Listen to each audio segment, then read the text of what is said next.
it is you're tuning in. Welcome to TicketPrice, the only show on the internet that asks a question that matters. Are these movies worth the ticket price? In other words, are they worth your time and money? Thank you for tuning in. Episode 85. With you as always, I am the co-host and voice of the show. My name is Jake. Sitting across the way, co-host extraordinaire and the only man who longs for the era of shoulder pads and hairspray. Tevis at Master Control. Tevis, how are you, sir? I'm tired. And my back hurts. I feel like I slept wrong. I think I slept wrong on it, and my back hurt. I feel like John Moxley. My back really hurts. Wait a minute. I absolutely hate John Moxley. I hated him when he was Dean Ambrose, and I hate him even more after this debacle, what I saw between him and Edge. I'm sorry, Adam Copeland. It's not even Adam Copeland anymore. No, it's Cope. Cope. That's right. Ugh, lame. Okay. I have a couple of things. One, how long did it take you to prepare that segue? And how long were you waiting to pull it off? Oh, I just thought of it just now. I was just thinking of it. No one believes that. No one believes that. Why do you keep bringing up wrestling? I like wrestling. Do you? I don't like what it's become. Okay. No, you liked. I liked it. I liked it a lot. I enjoy a good technical wrestling match with maybe a little bit of that shit sprinkled in once in a while. Yeah. But when it's every goddamn match that you do, it's boring.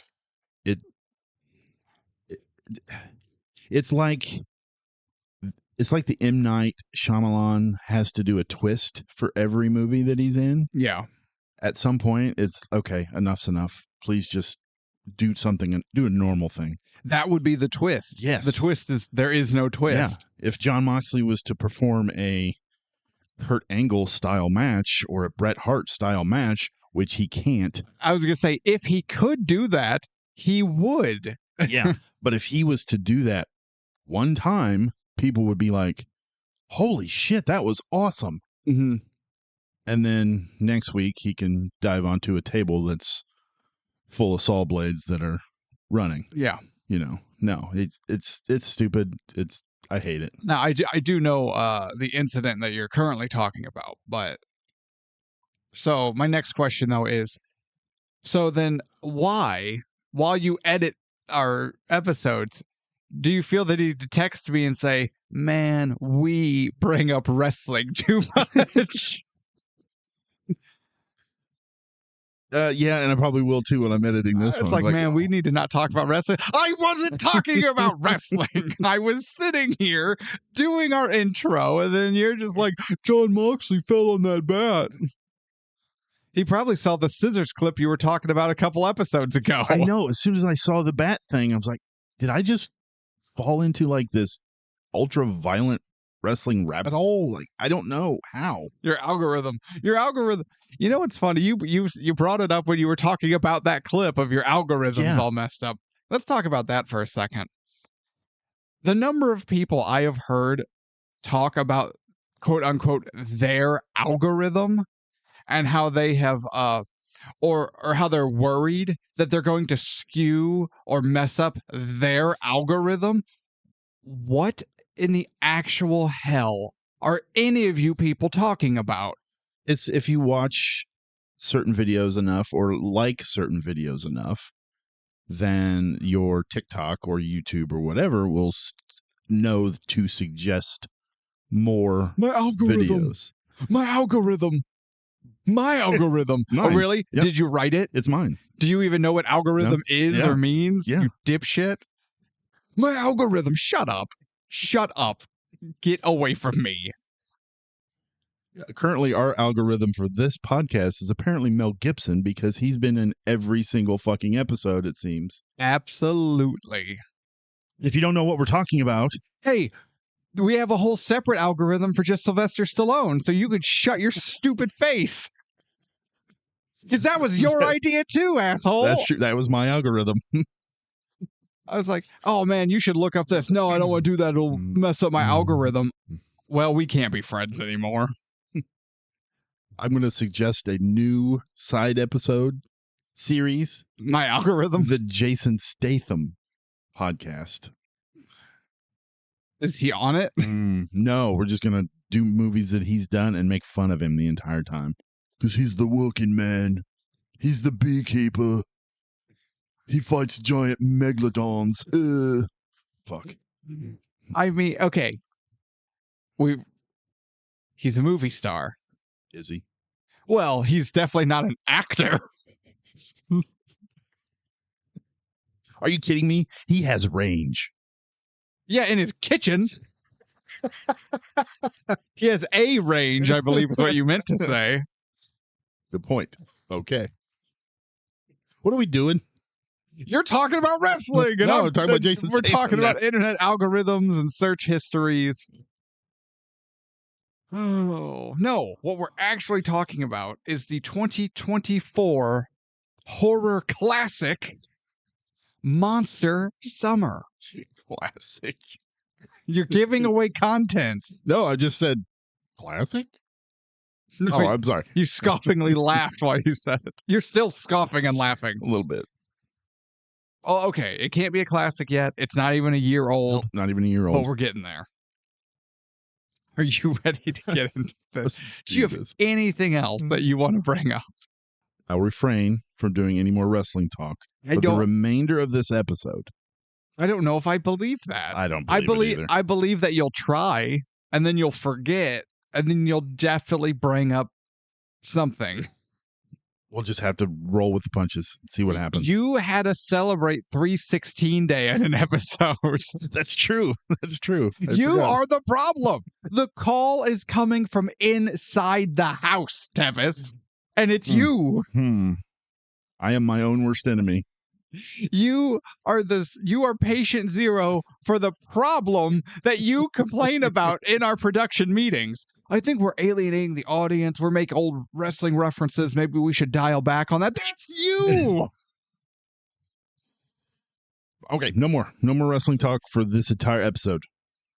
All right, you heard it here, folks. Okay, Monster Summer, released in 2024, written by Cornelius Uliano and Brian Scholes. Directed by David Henry. David Henry. Henry. I got there. My handwriting is bad when I have to write on the couch. David Henry, starring It's Mel better Gibson. if you write in your notebook, but whatever.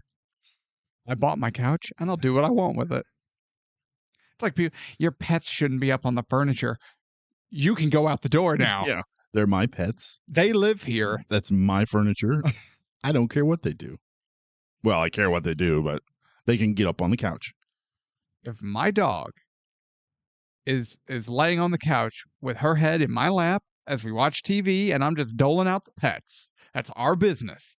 You can get the hell out. You don't actually live here. Go protect your precious algorithm. So, starring Mel Gibson and a bunch of freaking youths. But I guess one of them is Mason Thames. It is Thames, like the river, right? Because it's spelled like the river. Yeah, I think so. It's not yes. Thames. I'm not 100% sure. The only thing I've seen him in is he was in Black Phone. Black Phone. But I like Black Phone. I didn't watch the whole thing. What? I did not watch the whole thing. Okay. I started watching it and something came up. I got pulled away for some reason. I can't remember what, but I just never went back to it. I need to because it looks really cool. Yeah, it is really cool. Ethan Hawke is amazing. He is also going to be Hiccup in the live action How to Train Your Dragon. Visually, I can see it. Yeah. Though I have concerns. Because it's a live action. Yeah, because really only half of that movie could be like, well, the live action Lion King, huh? Yeah, exactly. What? Yeah, no. I'm sorry. What did you say? Because that's not a thing. That's just a different kind of animation. Correct. Yeah. But also the live action How to Train Your Dragon is not done by Disney, so I'm not too worried about it. Yeah, but does Gerard Butler come back as stoic? Yes, he does. Oh, perfect. Okay. Yeah. Then I don't care. I'm sold. Yeah, I'm good. I don't care. Which I think is amazing. Yeah. Yeah. All right. Okay, what do you think Monster Summer Uh, carried itself at with a budget? budget What budget did they carry? $5 million. Was I mean, estimated. that what it was? No, Oh, this movie had Mel Gibson in it. oh, sorry, $4 million. How dare you? Actually, that kind of goes into one of the reviews we can talk about. I mean, I have seen the trailer for Flight Risk, so made with an estimated $30 $30 million. Where? The guy from Sandlot. You mean the guy who played the catcher in Sandlot?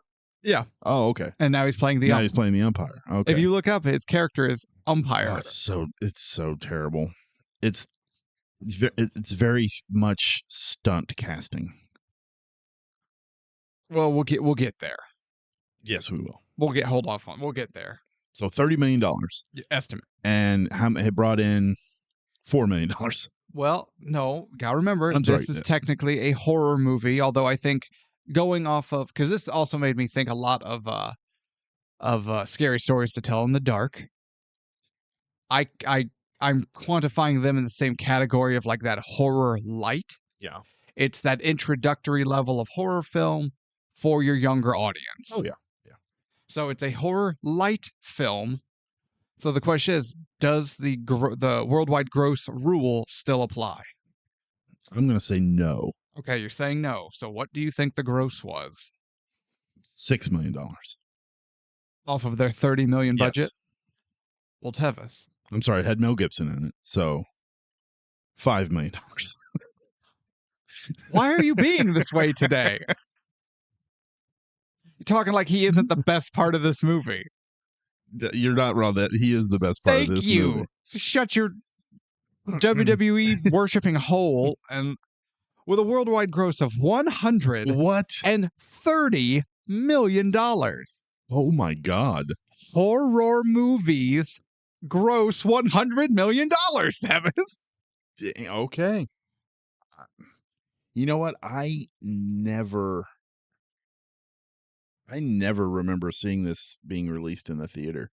No, I thought it was a Prime original. I thought it was a Netflix original. Yeah. Or one of those streaming original. Yeah. I had no idea. I didn't either. And then I looked at, because I was trying to figure out how much it was made. I didn't expect to find the gross. I was like, oh, it had a gross. Yeah. It had a theatrical release, apparently. We just didn't get it. Or if we did, I have no memory of it. I don't ever remember seeing it at all. Awards. Moving on. All right, so Tevis. Other than you needlessly slandering Mel Gibson for reasons I don't totally understand, he didn't write Lethal Weapon 3. He was just contractually obligated to star in it. If he did, it would have been a better movie. That's true. If he directed it, it would have helped too. Absolutely. All right. What's your history with Monster Summer? Nothing. I've seen the poster of it, like on streaming service, one of them, and I was like, that looks like there was a movie called Monster House. Animated. Yeah. And I thought it might have been like a live action retelling type of deal. I had no idea. Is it Monster House about a house that is also a giant monster that eats people? Yeah, and it's old man. So you're saying that an entire summer manifests as a monster that takes over this particular hemisphere of the planet? Absolutely. Okay. And eats people. But no, I had no idea anything about it. I hope that someone out there listens to the show. No. I hope someone out there is listening to the show and is really taking to heart all of my fellow writers out there, everyone who's working on a screenplay. I hope you guys are really listening and taking to heart. As long as you are designing and writing a horror movie that can be made on a budget, someone will pick it up and it will gross $100 million. I want to hear an interview where it's like, well, actually, I was listening to one of my podcasts, TicketPrice, and they just brought up this trend how every horror movie grosses about $100 million. And so it really got me thinking maybe that's where I should start. Yeah, and it doesn't matter how good or how bad it is. It will gross $100 million. You will be, yeah, It's crazy. horror fans like Tevis will watch anything if you promise some level of suspense and gore. Yeah, and sometimes you don't even have to deliver on that. I didn't say deliver, I said promise. Oh, that's true. Okay. Promises are broken all the time. All right, my history of Monster Summer. I have none. I forgot what I had watched. It was something for the show. And then I don't know why, I just got a wild hair and I started aimlessly flipping through the, you might also like, Oh, your algorithm. or what to watch next based off like whatever movie. Yeah, my algorithm.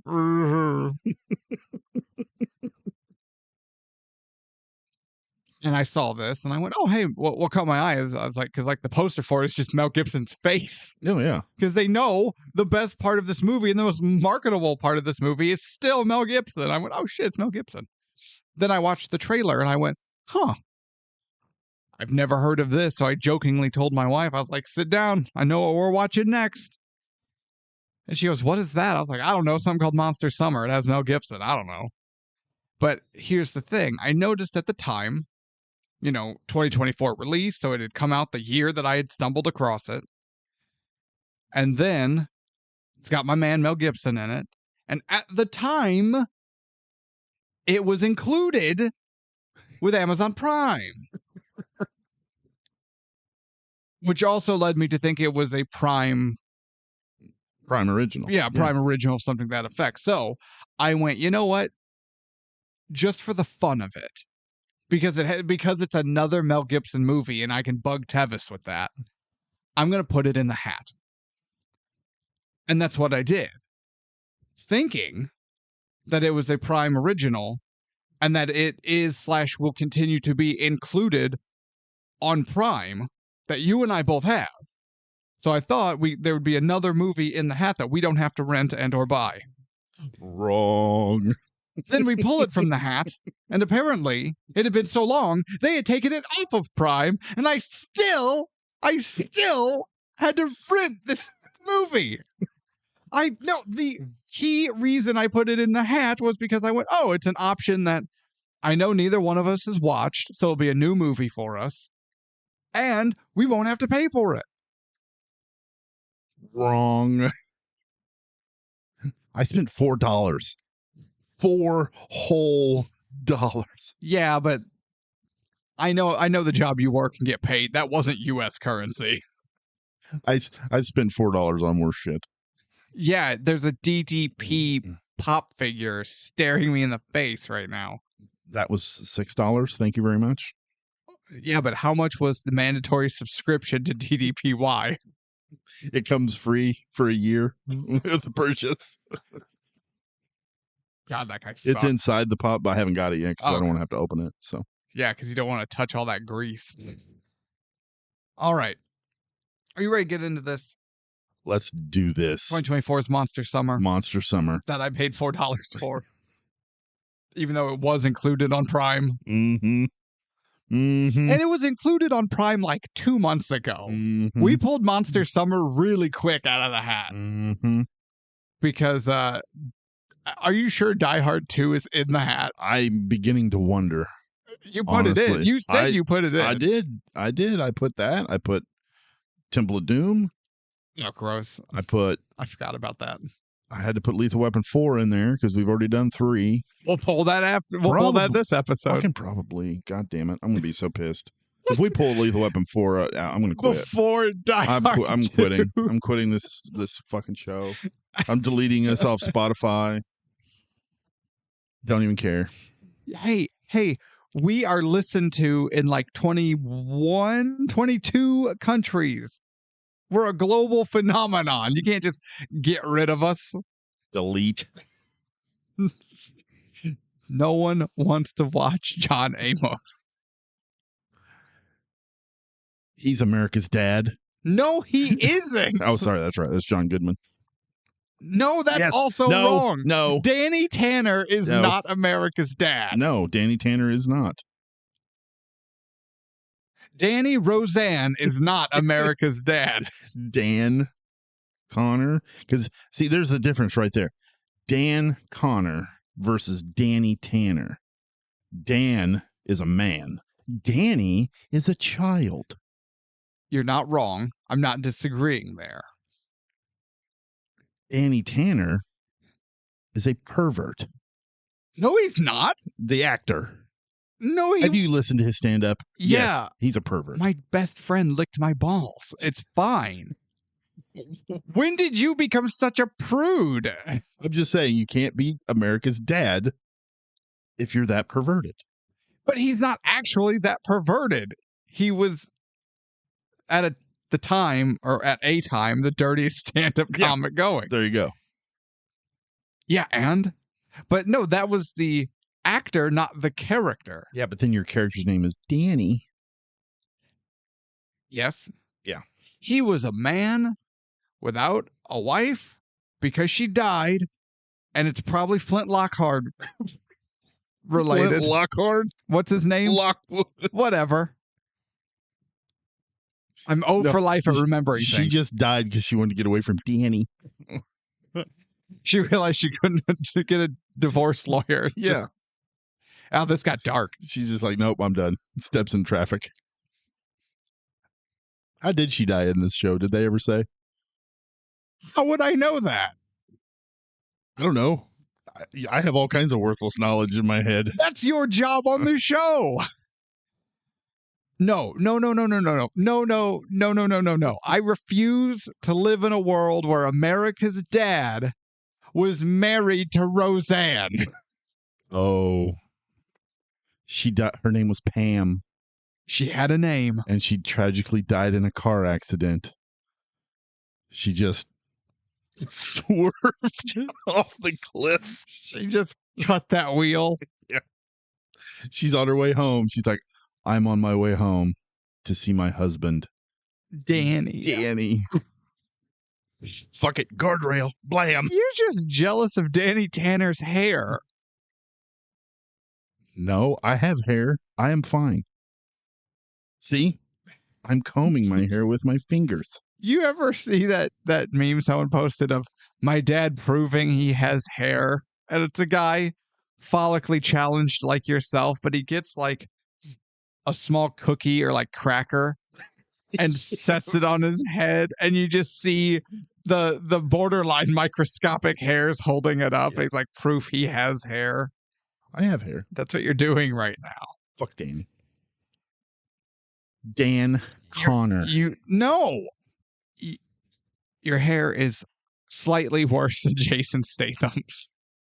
That is probably the most hurtful thing you've ever said to me in this entire show. If you want to know what Tevis's hairline looks like. Hey, I can't help it. I'm a working man. Got to go out and tend with my bees because I'm a beekeeper. Is he actually a beekeeper? Well, he had a movie called Beekeeper. Why would I know that? I don't keep up with Jason Statham. Because he's a beekeeper. But somebody he loved was wronged. So he murdered them with bees? So he had to go and take care of them. With bees? Why he was a beekeeper, I don't know. If his revenge isn't bee related, I don't care. I don't know. I never watched it because I need constant. It's Jason Statham. I need constant bumps of adrenaline. Or my heart will stop. God. What was that? Crank? Something like that. He's a crank. All right. I mean, he was in the Italian Job remake. Sure. Never watched it. It's like those singers that announce themselves before their songs. Yeah. That way I can turn the radio off. It's like credits. Oh, this movie's got this actor and that actress and then Jason Statham. Okay, click. I'm turning it off. And God, heaven forbid if he's got top billing. It just tells me sooner. Thank you. Thank you, credits. What was it? I thought it was going to be so bad the world might end upon showing when it was was Fast and the Furious Hobbs and Shaw. Ugh. And I went, oh my God, a Dwayne Johnson, Jason Statham vehicle? That has to be so bad it causes a black hole. It's like two giant turds in the bowl fighting for which one's going to go down first. It's disgusting. What you talk about black holes? A charisma black. There's a joy and entertainment black hole centered around this studio right now. I went to see my mom and dad one time when my dad was still alive. And, yeah. Shot. Wait. Thank God you added that. I was horrified. Well, I go to see my mom and dad every once in a while, and I'll tap the urn, be like, "Hey, Dad, what's up?" Is it sitting in front of a TV playing Saving Private Ryan? It's what he would have wanted. It's what he loved. But I walked into the house, and Dad was sitting in his chair watching a movie. I'm like, "What are you watching?" He goes, "I don't know." And I'm watching it, and I'm like, "Is that Dwayne Johnson? That's Jason Statham. Are you watching Hobbs and Shaw?" He's like, "I guess." He's like, and he's just kind of deadpan looked at me and goes, "This thing sucks." Then why are you change it? He goes, and he's like, "Eh." Like, oh my God. Okay. You know that movie was so bad it killed your father, right? That's why he died. Yeah. he just like, I just He's wanted like, to end. It's like, I'm going to pull a Pam. He pulled a Pam and just jerked the wheel into the guardrail.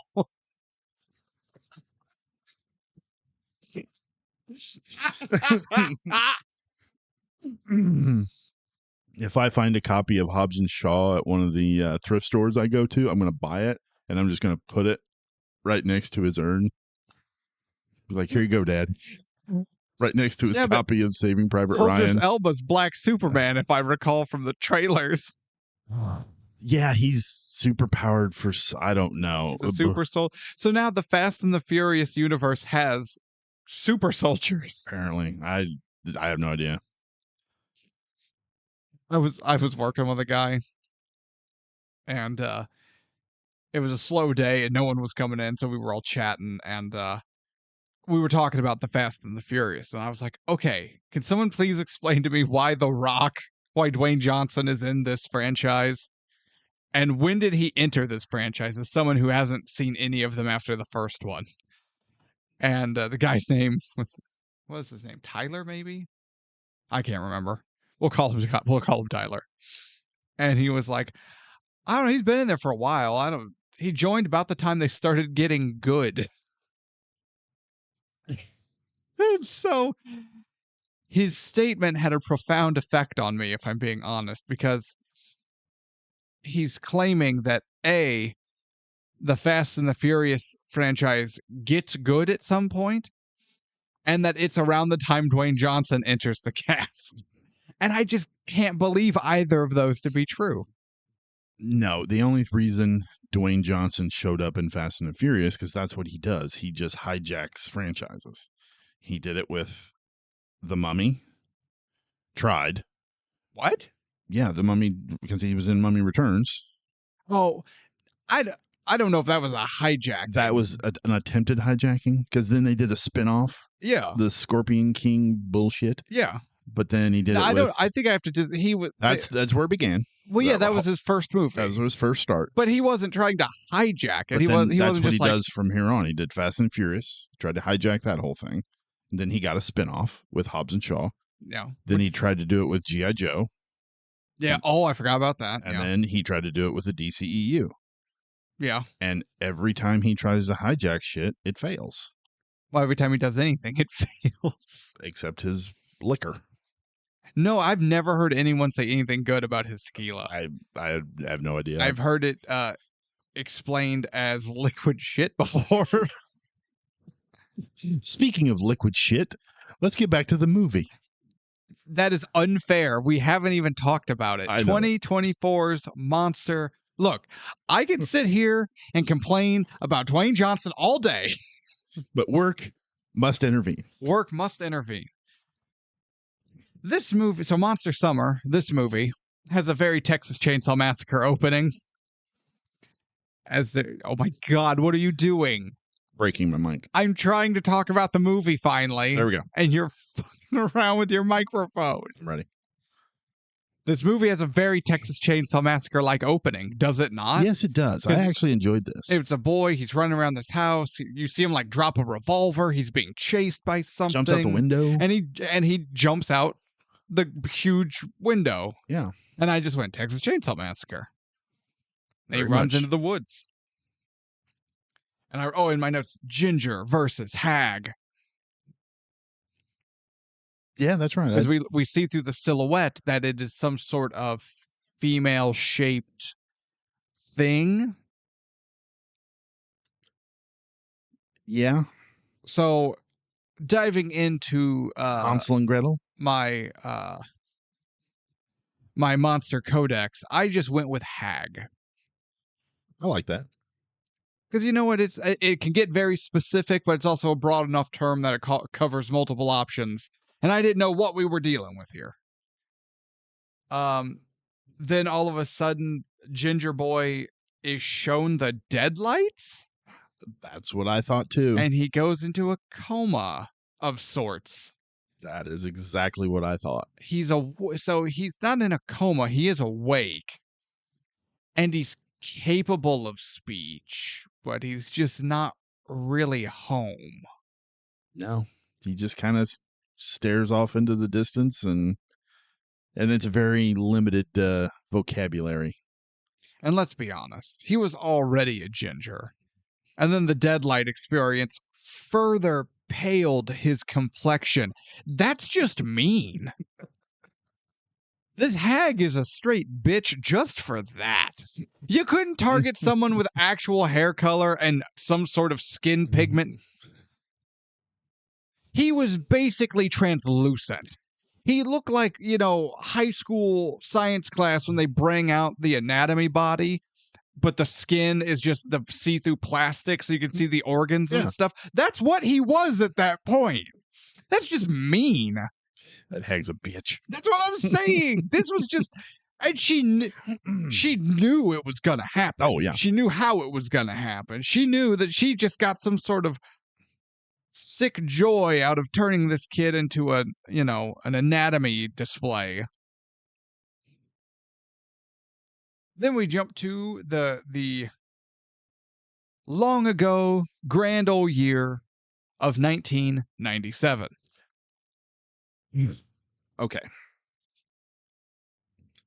Had a problem with this being 97. No one was wearing an Austin 316 shirt. I wasn't going to go to wrestling. There wasn't a single Ninja Turtle action figure anywhere. Did it actually say 97? Yes. Okay.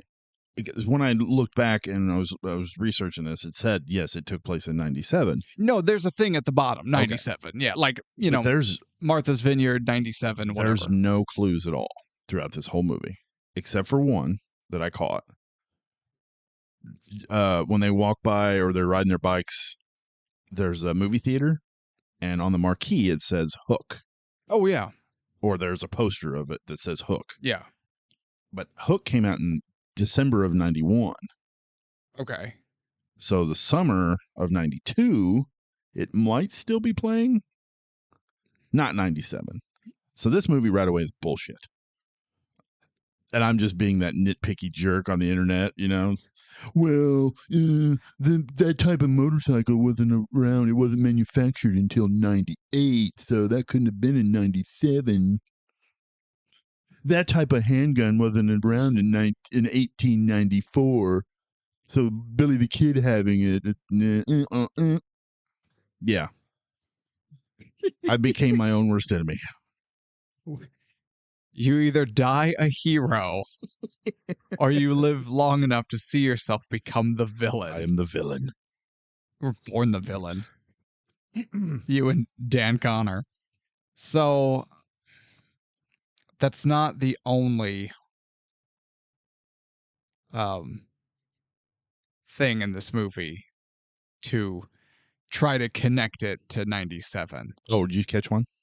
Well, we'll get to it. We'll get there, but it's less about what's in the background and more about what characters are saying this movie and one character in particular who I'm not gonna lie, gun to my head, I couldn't tell you what her name is.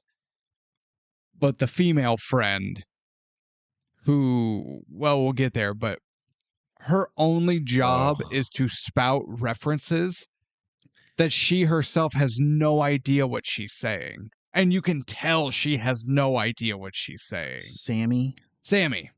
Is it the French Connection? That's a big part of it.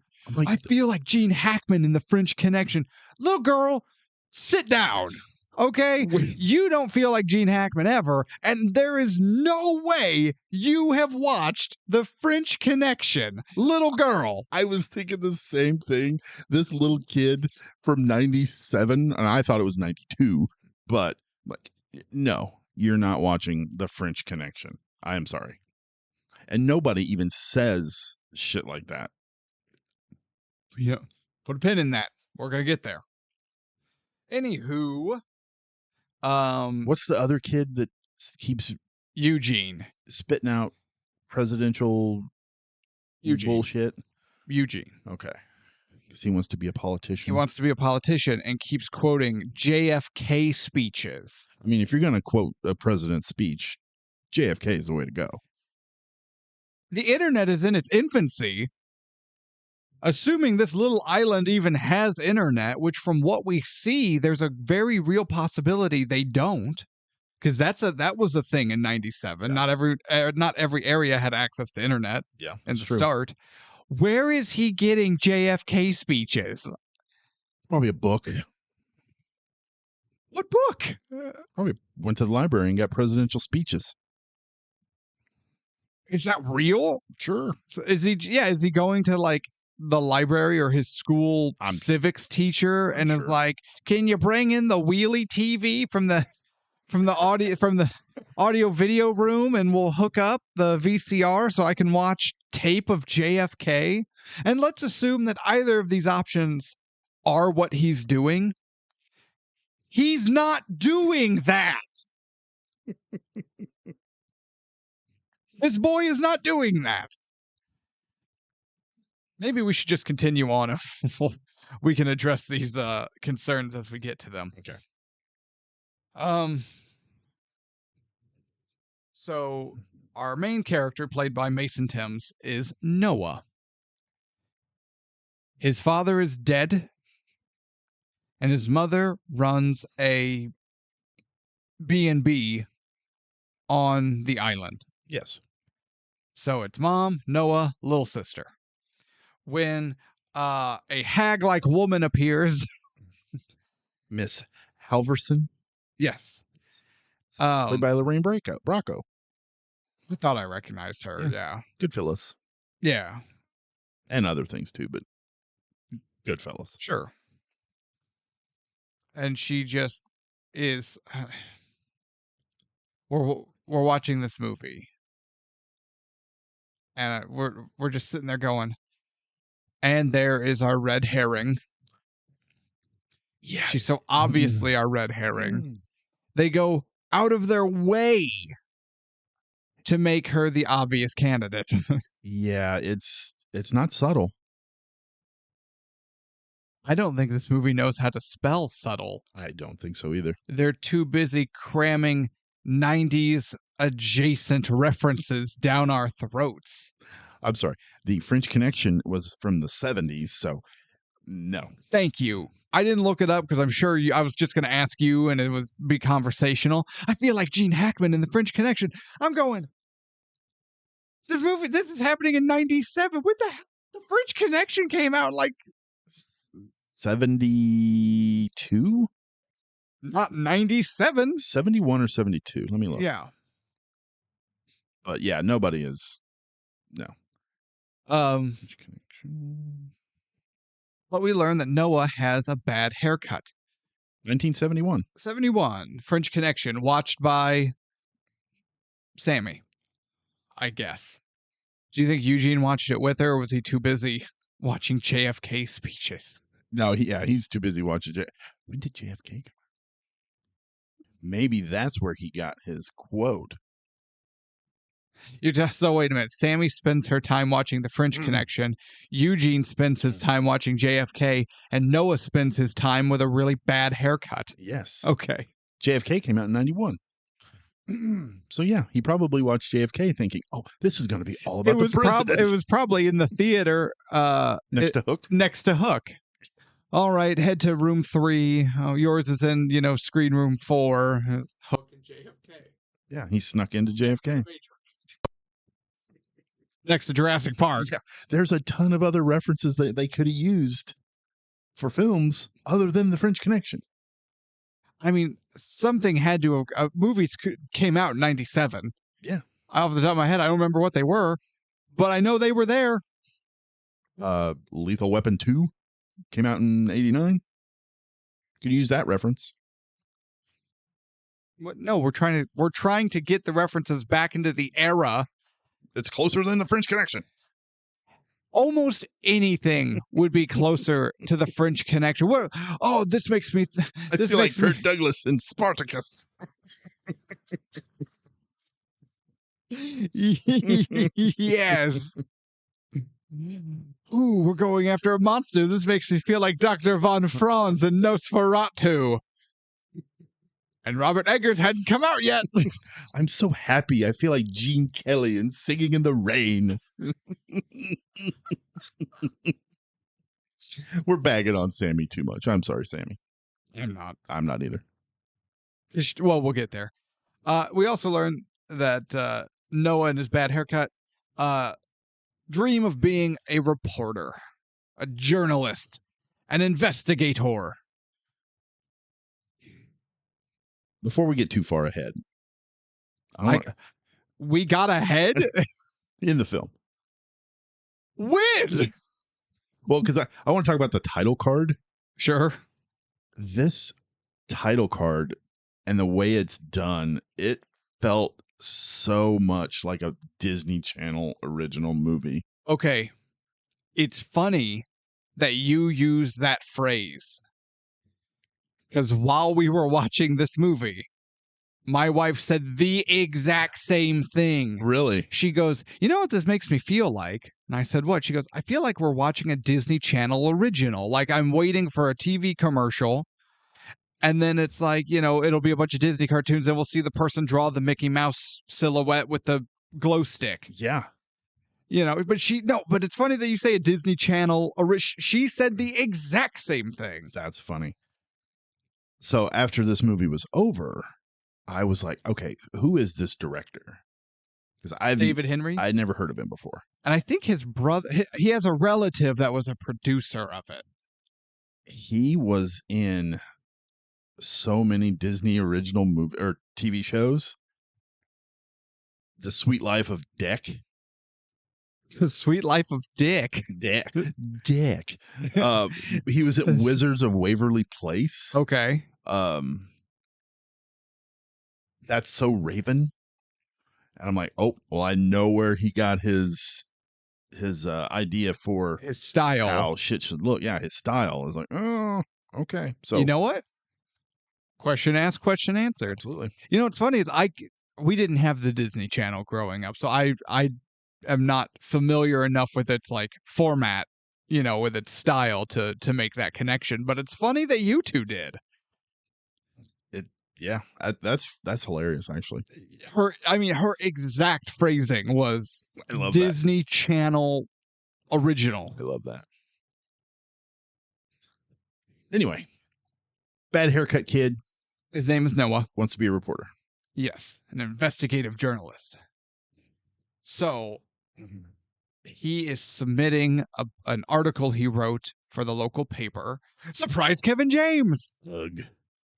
No, actually, I got excited because I went, man, this is the first real like surprise whoever moment we've had in a while. That's true. That's true. Because this is a legit. Holy shit! Is that Kevin James? Holy shit! Yeah. And then he talked. See, okay, let's talk about it because we see him he gets 3 scenes.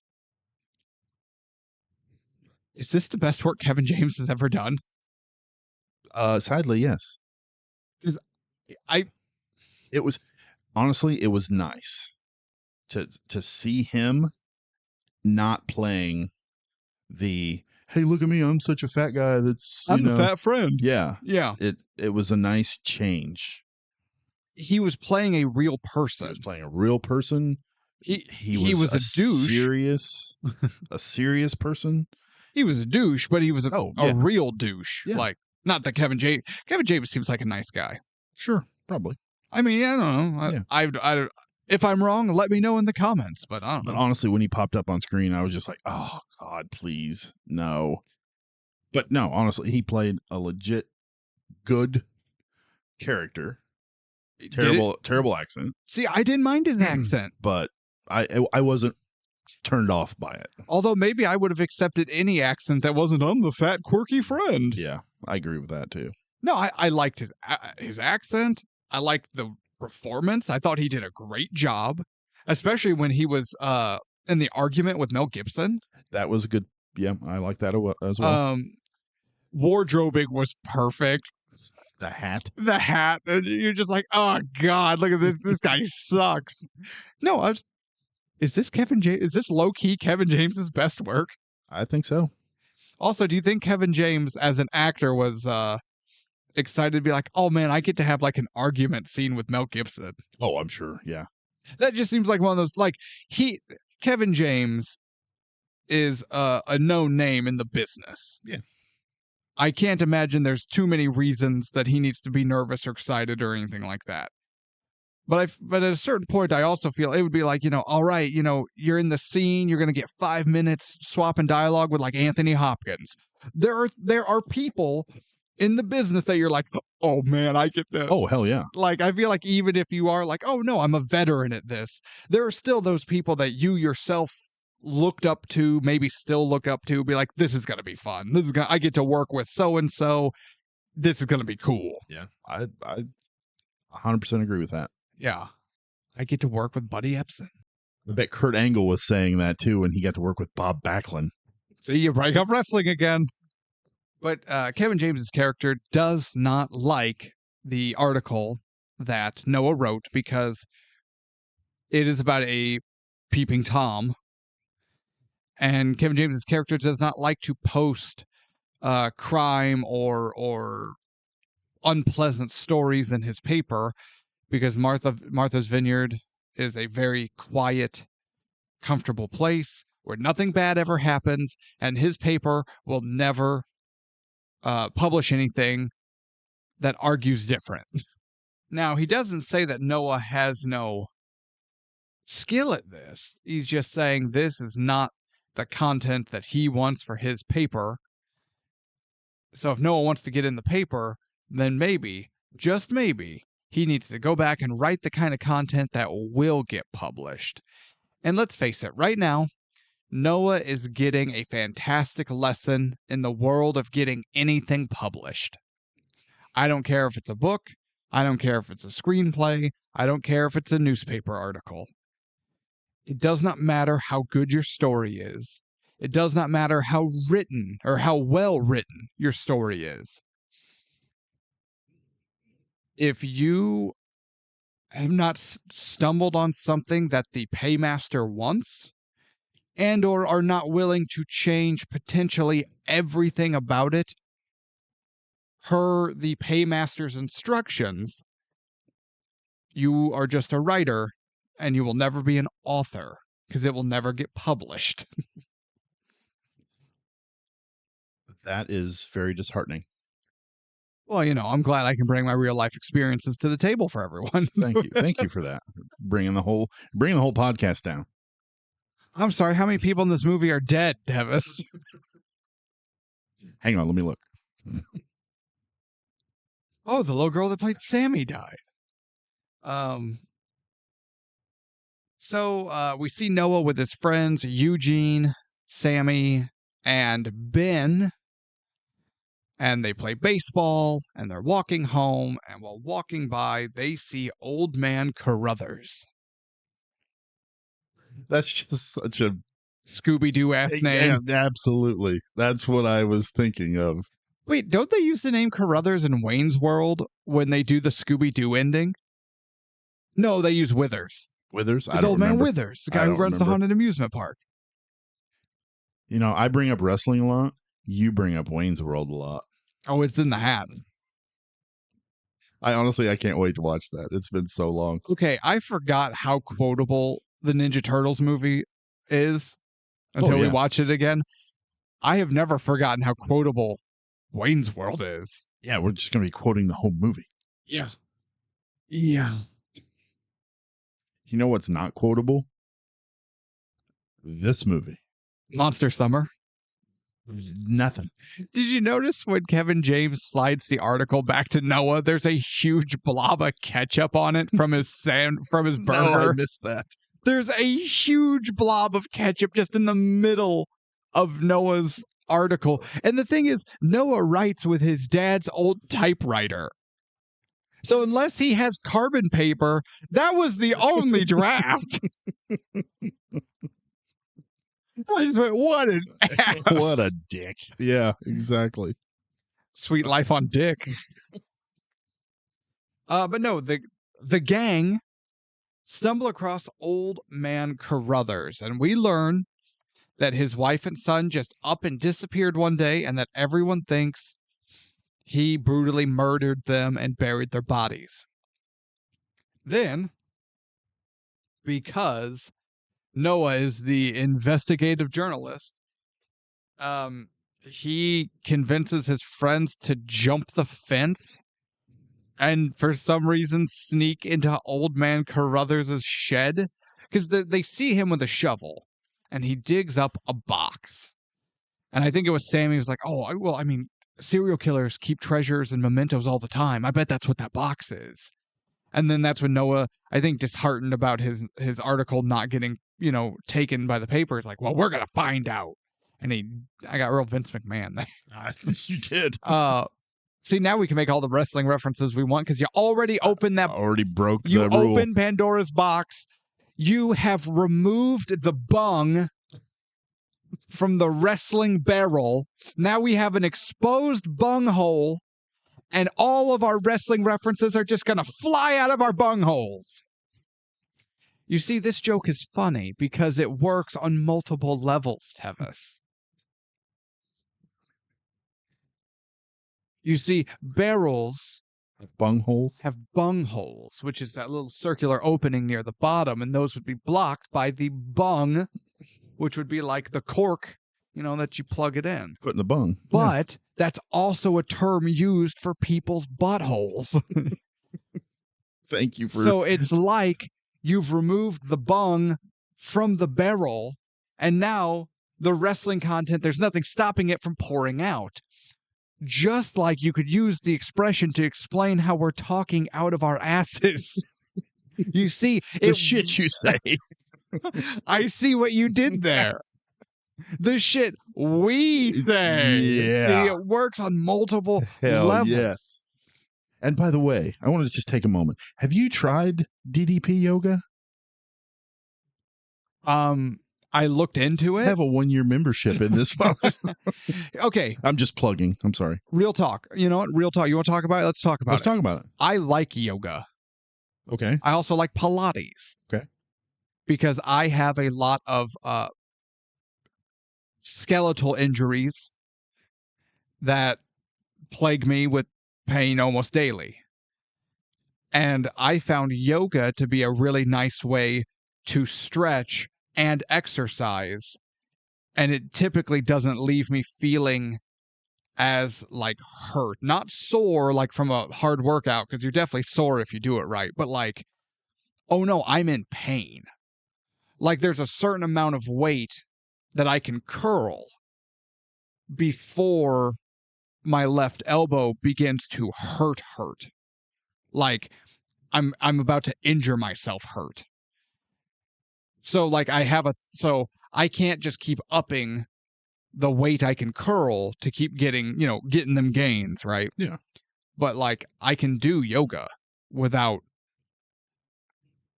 inflaming an old injury. So I did look into DDPY and I went, oh yeah, I can't afford that. I moved on. There are YouTube channels that'll get the job done. What are you looking up? The price of DDP yoga. But why do they call it DDP yoga?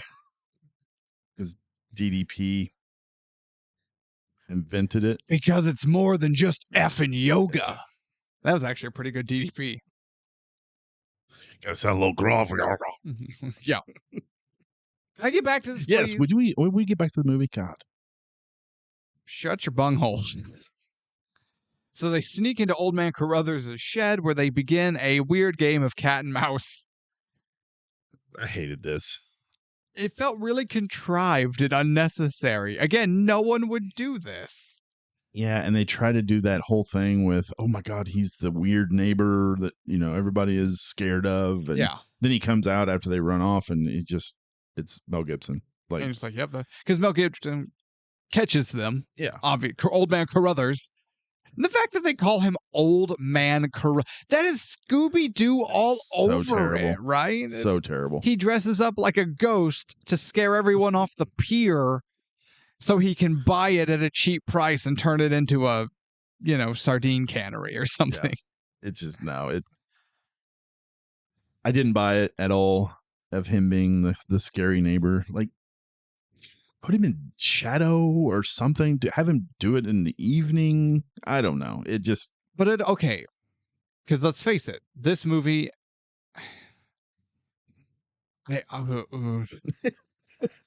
I don't know if this is a movie as much as it is Cornelius Uliano and Brian Scholes taking and cramming as many references and ideas from other 90s movies that were very prolific to them in that decade and making a Frankenstein's monster-esque creation. Because, and stop me if I'm wrong, disagree if you must, this was Home Alone. Oh, yeah, the old man. This was the kids given the backstory on the creepy old neighbor who inadvertently becomes the good guy who helps and befriends the main character and so on. But here's the difference. Home Alone did it in a fun, believable way because the kids just glanced out their bedroom window and saw the old man icing the sidewalk or, salting the sidewalk.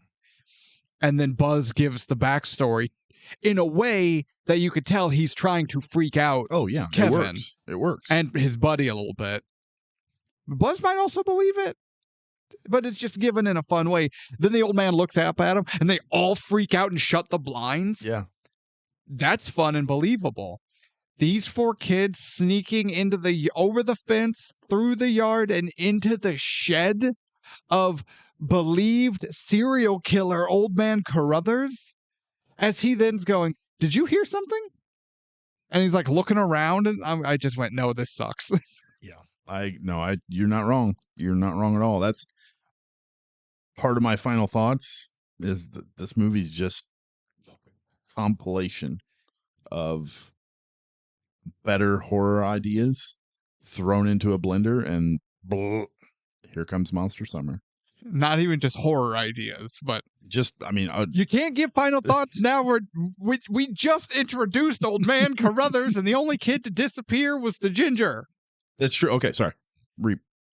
Restart. So, good morning. I don't think you could give our full intro and outro. Every time you try, you always cock it up. Well, that's not just that. I cock up everything.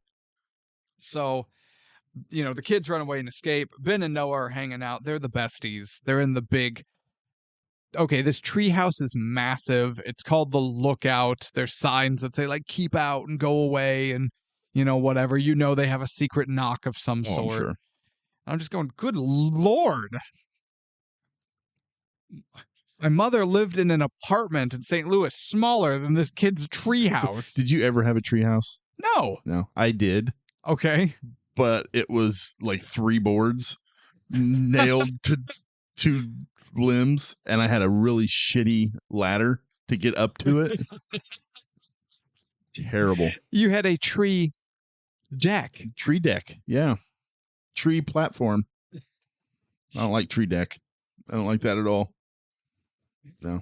I did actually I had a rope that I had tied to one of the limbs above it, and so I could just slide down. Yeah, that lasted once. Got rope burn. Holy God. I thought it was going to be a great idea. This would be so fast. You were just gonna Batman your ass down. Fuck. I burnt my hands so bad and my legs because I was wearing shorts. You wrapped your legs around.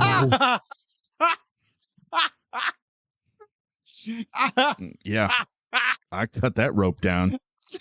Screw that. Screw that shit. How old were you? Probably 10 or 11. You hadn't heard of or experienced rope burn? No, not that bad. I'm just picturing a little Tevis guy. You know, to the back cave. To the tree deck. Dude, just burning the.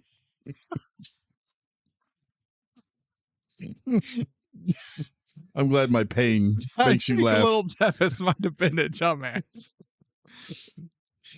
Just a little Tevis. Well, have you done it since? I've done other stupid shit since. So have you done it since? I have not done that since. Lesson learned. Lesson learned. But Ben and Noah are talking about, man, one day they're going to go to Fenway Park and they are going to watch a baseball game live. And Ben bought, well, probably Ben's parents, but bought 2 tickets for he and Noah to make it to that game. I totally forgot about that. Honestly, I totally forgot about those two having this conversation. Because didn't Ben say he was going swimming? Yes, this is when Ben says that he and some girl in their class are going to go for a night swim. And Noah gets all weird. And Ben's like, oh, you like her? And he's like, I mean, yeah, for it's fine. It's cool. And then Ben, very awkward, like, well, just come with us. And Noah, thank God, was like, no, I'm not going to do that. That's weird. Yeah, I forgot about this, but this whole thing was weird. Like, you know your best friend has a crush on this girl. Well, apparently he didn't know. Well, he does now. But even that, it goes nowhere.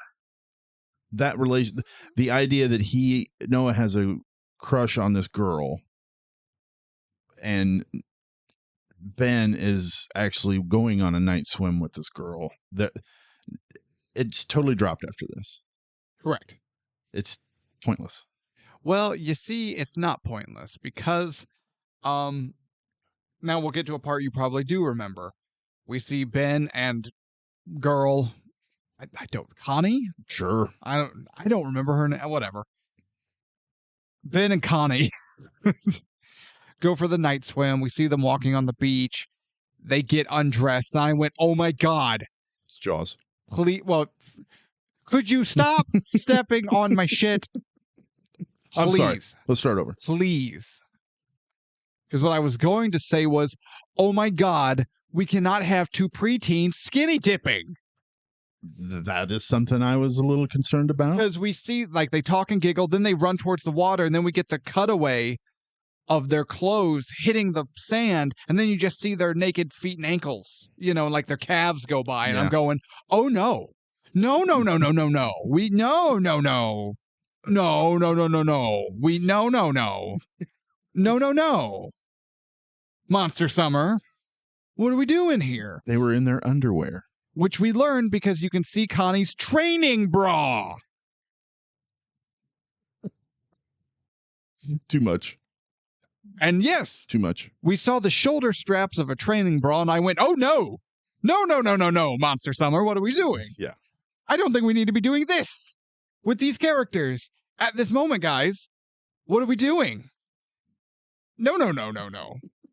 Then the hag reemerges. She appears. She's on the dock. She with the bike. Yeah. From the lady, Miss Halverson.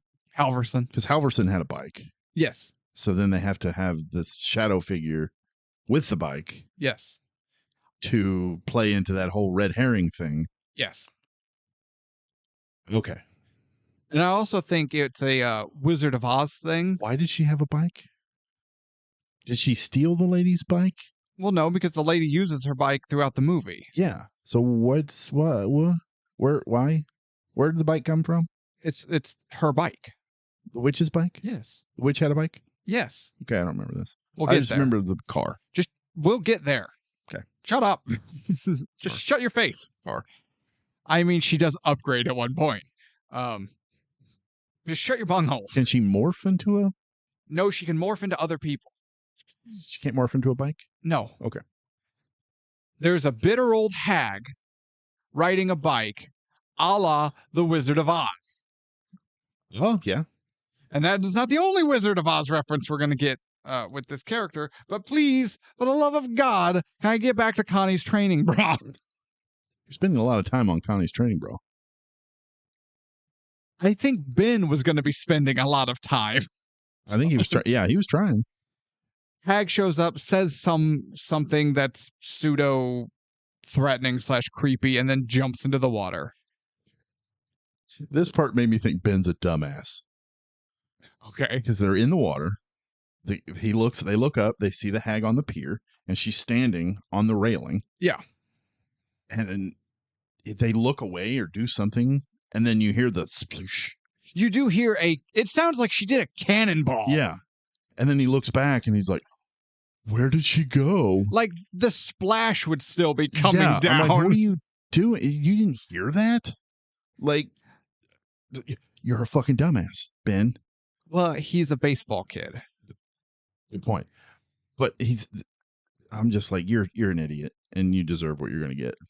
So then we get the sequence of first Connie gets it as she is pulled under the water and then let go for some reason.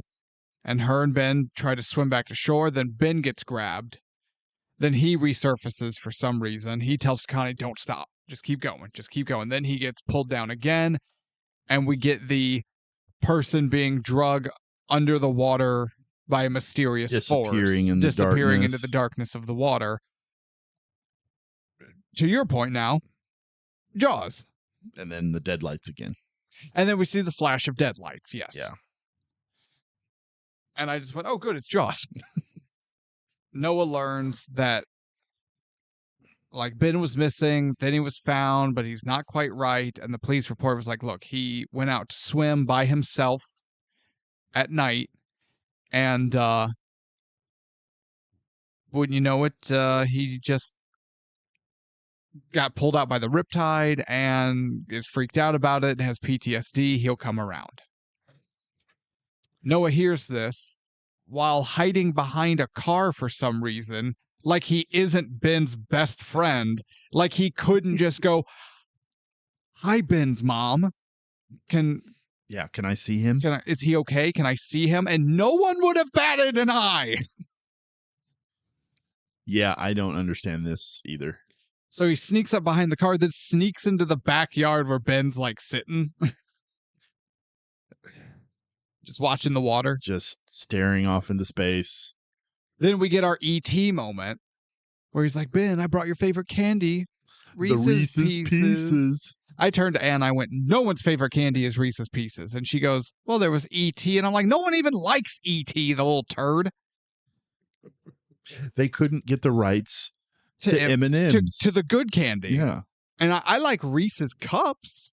And honestly, once you take the Reese's Cup and you turn it into like a Christmas tree or an egg or football shape, way better. Somehow it gets better. Yeah. And I don't totally understand how or why. I don't either. But Reese's Pieces, they're fine. I like Reese's Pieces, but I'm not going to go out of my way to buy them. They're fine. Yeah, if someone's like, oh, here, I got some candy. You want some Reese's Pieces? Sure, thanks. Yeah. If you have the option, if their Reese's Pieces are on the top shelf and M&M's are on the very bottom shelf and I would have to bend over, I would still bend over to get the M&M's. I'm sorry, Reese's Pieces. But if there's M&M's on the top shelf and there's a Reese's Christmas tree on the bottom, I'm getting that Reese's Christmas tree. Well, Tevis, let me fill you in on something. You talk about your time at the grocery store a lot. You might not be aware of this. They don't put the good stuff that people buy on the very bottom. They leave that for the generics no one touches. The good stuff's always nice and eye level. So you will never have to obnoxiously bend down for M&Ms or Reese's Christmas trees. Yeah, I'm not bending down because that's where the Mounds bars are. Yes. No. And you're like, oh, look, it's a you go to the ice cream section, the Klondike's on the bottom section or the bottom row of the candy aisle. Mounds are down there. What's the one I'm trying to think of? Oh, damn it. See, I don't even go down there. I don't even know what's down there The because Charleston Chew. Like, what the fuck is this thing? Have you ever had one of those? the Swedish fish usually make their way down to the bottom. It's like somebody just tore off a piece of leather from their boot. From Charleston Shoe Company. Yeah, the shoe company folded. They're like, you know what? People love this shit to chew on. It got our boys through Valley Forge. How dare you? How dare you? They would have died. It's the only really shitty candy bar I could think of other than Mounds.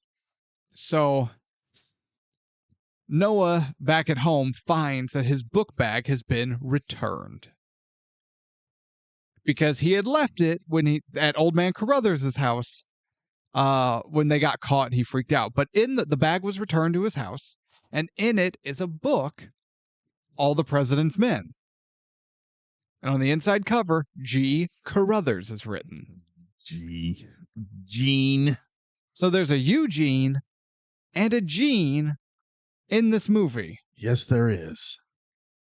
That seemed like an odd choice to me. Yes, it did. And to name this scary old man Gene, I don't know. That just kind of bothers me.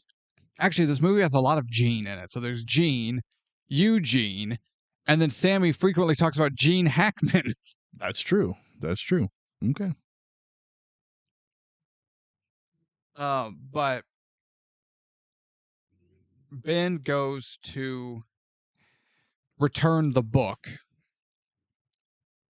And he ends up talking to Old Man Carruthers, and they have formed... They've introduced themselves. They're not friends yet. But then Noah learns that Gene has a police radio with him to keep up to date on what's going on around town, and that he used to be a detective back in the day. And then it cuts to, we're back at the B&B, where Noah is having an argument with his mom, and the little sister is sitting at the top of the stairs, and red herring lady walks in. Yeah, because what is they hear? Is this when Noah hears her praying in her room? I think that was before. And she prays in Latin, and he gets freaked out. And he's also creeping under the door like he's goddamn Sam Fisher with the butter knife, using it as a mirror to like scope around the room. Apparently this kid reads a lot of Tom Clancy. Am I wrong? I immediately went, what is he doing? Settle down, Solid Snake. Jesus. This kid's playing too much goddamn Siphon Filter. Yes. Siphon Filter. Wow. It came out in the 90s, and all you had to do was use the air taser because it had unlimited range, and then you could just hold it and people would catch on fire. I haven't thought about Siphon Filter in forever. No one has. It wasn't very good. No, it wasn't. But she's like, oh, you know what I like to do is just try to, so the sister's like, I hate it when they fight, and the red herring lady it's like, well, I just try to think, did you ever see Peter Pan? And the circle goes, oh, that's my favorite. And I went, bullshit. Peter Pan was written in like the goddamn 1890s or some bullshit. No one in the history of forever has ever said Peter Pan is my favorite. She probably went and saw Hook at the local theater. She probably did. And coming away from that movie, she did not say Peter Pan is my favorite. She's like, I liked Shmee. Yeah, Smee and Hook. Yeah, Yes. absolutely. And I like Hook. You not so much. No. Less so, one might say. This little girl did not go, Peter Pan's my favorite. Yeah, she did. She said it. I heard it. As the red herring lady is stroking her back. Yeah. Weirdly. And Sammy's probably watching The French Connection again. Jesus. Yeah. So I can't even remember what specifically made me write this note down. Because at this point we've talked about it enough, it doesn't matter what the specific one was. This movie works so unbelievably hard to work in as many references as possible. And I don't know why. A reference in a movie can be fun and cute. A movie of references is lazy. Exactly. I was going to say it was it's lazy writing. It's just, you know what? I really like this part of this film or this section of this film, or I like the theme of this one. Remember that one scene from that horror movie that was really cool? Yeah. We'll shoehorn that in too. And honestly, it's from the beginning all the way into the end. This is what this movie felt like. So we just talked about it, which is why it's coming to mind. Ninja Turtles. Yes. Raph has to blow off some steam, goes to watch a movie. All we see is Raph leaving a movie theater, disgruntled, going, where do they come up with this stuff? And there's a poster in the background for Critters. That's fun. Yeah. It's never talked about again. It's never referenced again. And this movie the Turtles movie doesn't really make any other references like that. It was just a fun nod to the time. Yeah. That's okay. If this movie just had Hook or some other era appropriate movie that parents or the older audience would recognize, that's fun. They just club you. I feel like a baby seal. And they are the Norwegian poachers clubbing me over the head, and I'm no longer able to defend myself.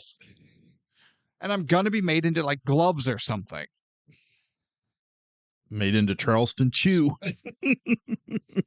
It saved the Revolutionary War. You fuck. That's what George Washington was chewing on when he's on the front of that boat. Hell yeah. Absolutely. With his wooden teeth. You know what? Knowing the full story, I love the crossing of the Delaware picture. The painting. Yeah. You know about the battle, right? No. You don't know about... Well, I don't know. I don't know what you're referencing. I'm referencing when Washington and his forces crossed the Delaware. Oh, I thought you were talking about the painting. Well, the painting is them crossing the fucking Delaware. Well, yeah. And then I said, you know about the battle, no. right? Go ahead. How have you not followed along? So the British forces across the Delaware were mercenaries that were known for their brutality, and they don't really take prisoners, that sort of thing. How do I put this? Washington and his forces come up with a plan to deal with it, to deal with those forces and break their back, and you know. So the crossing of the Delaware was done in the wee hours of the morning. I'm sorry. Let me take that back. They were done in the wee hours of Christmas morning. After they listened and watched the enemy forces celebrate Christmas Eve with heavy drinking. Nice. And waited for them to pass out. Then they very silently crossed the Delaware on Christmas morning and murdered them all in their sleep with their bayonets, with the strict orders being, no one shoots unless you absolutely have to. So they could just stab everyone in their sleep, in their drunken stupor. on Christmas morning, the American way. Merry Christmas, bitches. My mother is calling. I'll have to call her back. Sorry, Mom, I'm working on my career. Anywho, what are we talking about? Gene Carruthers. So, no, we're not. We're past Gene. Oh. I want to get back to Gene. Me too. So, because I had the biggest crush on Jean Grey from the X-Men movies. I can't remember her name. Famke? Yes. Famke Janssen? Yes. Really? Oh, yeah. Okay. Look, you like Judith Hogue. You have no taste. Yeah, I do. Famke is a beautiful woman. She's okay. Yeah. No, you're okay. You and your Charleston chews are okay. Slap the shit She's out no of you. Gal Gadot, but whatever. Overrated. She is overrated. And she's a terrible actress. You know what? I was having a conversation just last night with a buddy about that, but we're not talking about that. I'm getting back to goddamn Monster Summer.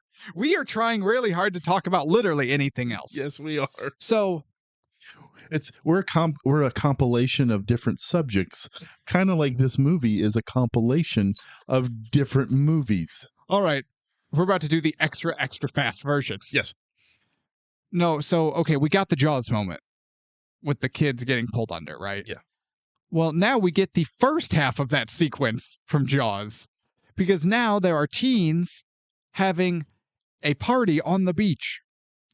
And one boy is making eyes at a girl, and she lures him away for promiscuity. Oh, yeah.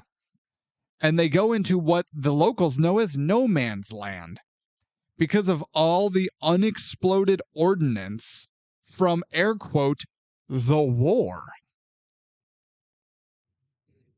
Come to find out, she's the witch. We get the deadlights, blah, blah, blah. Martha's Vineyard has unexploded ordnance? Question mark. From the war? Question mark. You didn't realize the Martha's Vineyard battle in World War II? What ordnance is buried in Martha's Vineyard? What war were we so worried about that required buried ordnance at Martha's Vineyard? When I saw that, I was like, is that a thing? I don't At least under Paris, they were like, well, there are unexploded bombshells from World War II. And we went, that makes sense. There are landmines buried at Martha's Vineyard. I'm not going to lie to you, Tevis. The only wars that I can think of that may have remotely involved Martha's Vineyard happened many, many years before the advent of landmines. That's a real thing. Why? Holy shit, that is a real thing. Martha's Vineyard, specifically No Man's Land, was used as a bombing range by the U.S. Navy from 1943 to 1996, resulting in unexploded ordnance that remains on the island and its surrounding waters, rendering it closed to the public. So the Navy just needed a place to shoot for practice/boredom. Yeah. Holy shit. You know what? That answers my... But again, the movie says from the war. Yeah. No, that's okay. That's cool. This movie taught me something. Oh, hey, you know what? Silver lining. Absolutely. But from the war. There's a star. I'm going to add a star to this movie just for that. From the war. From the war. Anywho, that boy gets deadlighted. Then there's an explosion. Now Noah and Gene are like working together, investigating, and they come across the destroyed broomstick of the witch, because we learn it's a witch. Yeah. Why was there a broomstick? The witch never had one at all. No, she got around on a bike up to this point. Yeah. So we learned that, well, this is why she had to use the car, because her broomstick got destroyed by unexploded Navy ordnance. It's dumb. It's not great. it felt really ham-fisted. Like, oh, it's a story about a witch. They have to have a broomstick. Absolutely. So instead, they give her a car now. Hey, Tevis. Why don't witches wear panties? I don't know. So they can grip the broom. Jesus Christ. You laughed at that. God. Really just evaluate your life right now. Sarah, I laughed at the ridiculousness of it. So that boy ends up getting it. Then there's a team meetup with Noah and Eugene and Sammy, and then regular Gene comes in, and it's real awkward. Makes child murder jokes. Yep. I mean, I would too. I would too. Yeah. Those kids suck. Then it cuts to Noah creeping in people's windows with his telescope. I don't remember that. He's in his treehouse with a telescope, and he starts creeping in through windows and looks through the lady's window. Oh, the red herring. The red herring lady's window. And then she's just like in the window watching him watch her. I hated this whole thing. I'm like, wait a minute, is Noah a pervert? Probably. Because like he already knows that he can look under doors using some sort of reflective surface, like a large butter knife to look around. He's peeping in windows with a telescope. Is Noah a pervert? He's coming off that way, yes. All right. So let's see. They follow. So Noah and Eugene and Sammy follow the witch, the red herring, I should say, to a location, and she goes out and because at this point, Talking about the stage. yes, because Noah snuck into her room at one point and started rifling through her things like a pervert. Like an investigative journalist. Yeah. That's what he's doing. He's investigating on how to be a pervert. He's investigating the contents of her underwear drawer. Yes. Wait.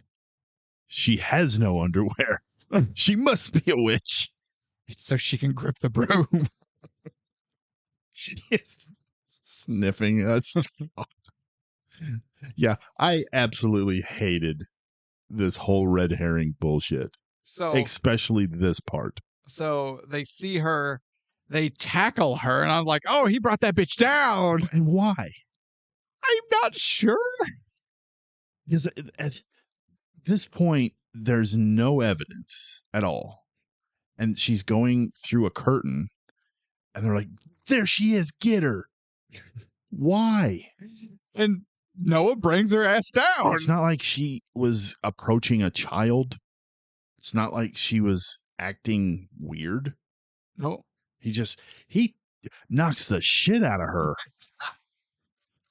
Yeah, he does. And then they fall onto the stage, and there's this whole crowd there. They're like, holy shit. So what does Noah do upon them crashing through the curtain?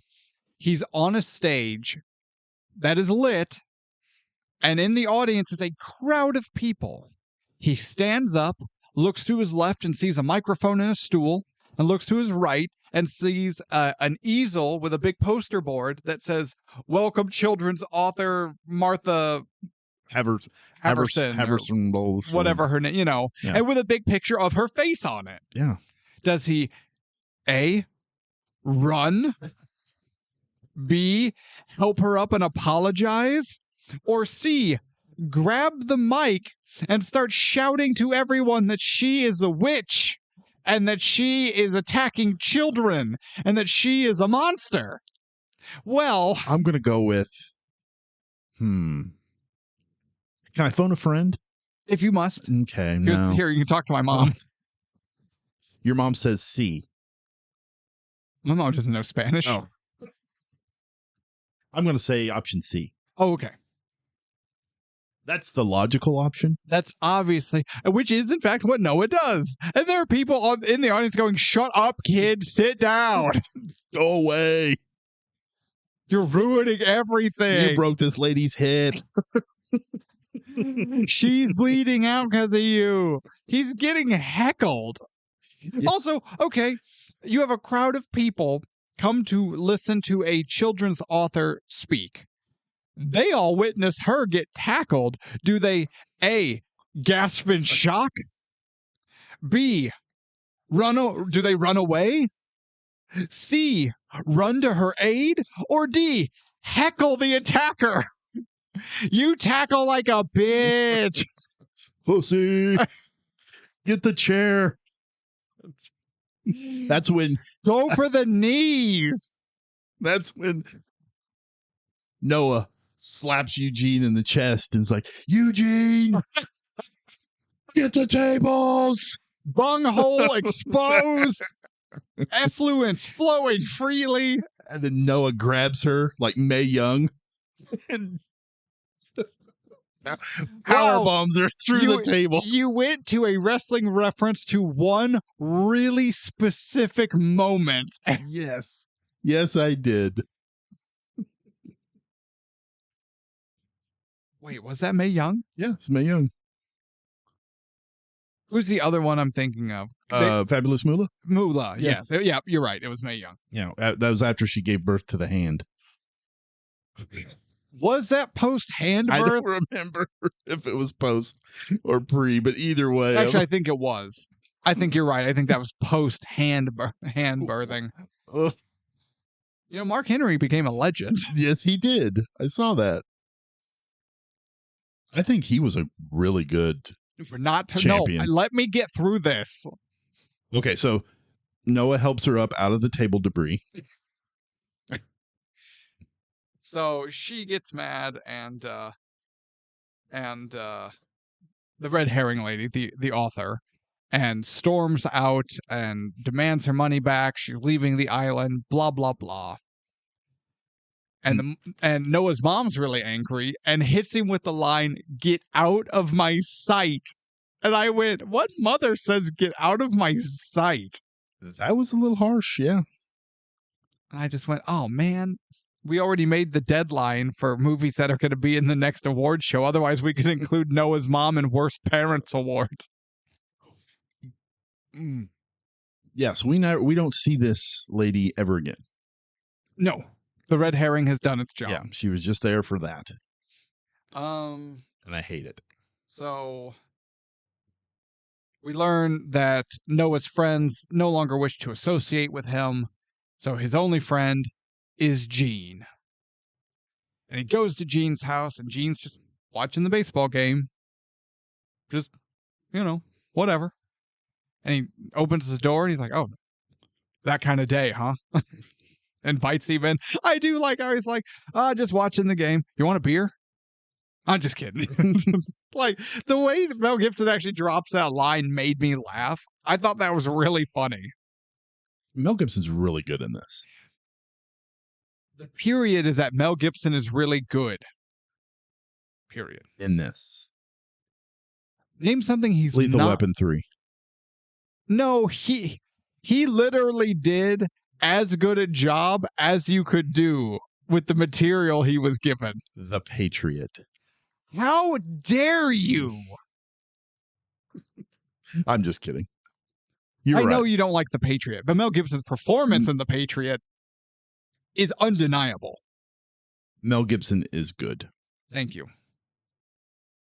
In there. So they have a heart-to-heart. We learn that there's magic in baseball. It just seems like a line that unfortunately will play it a little too much later on.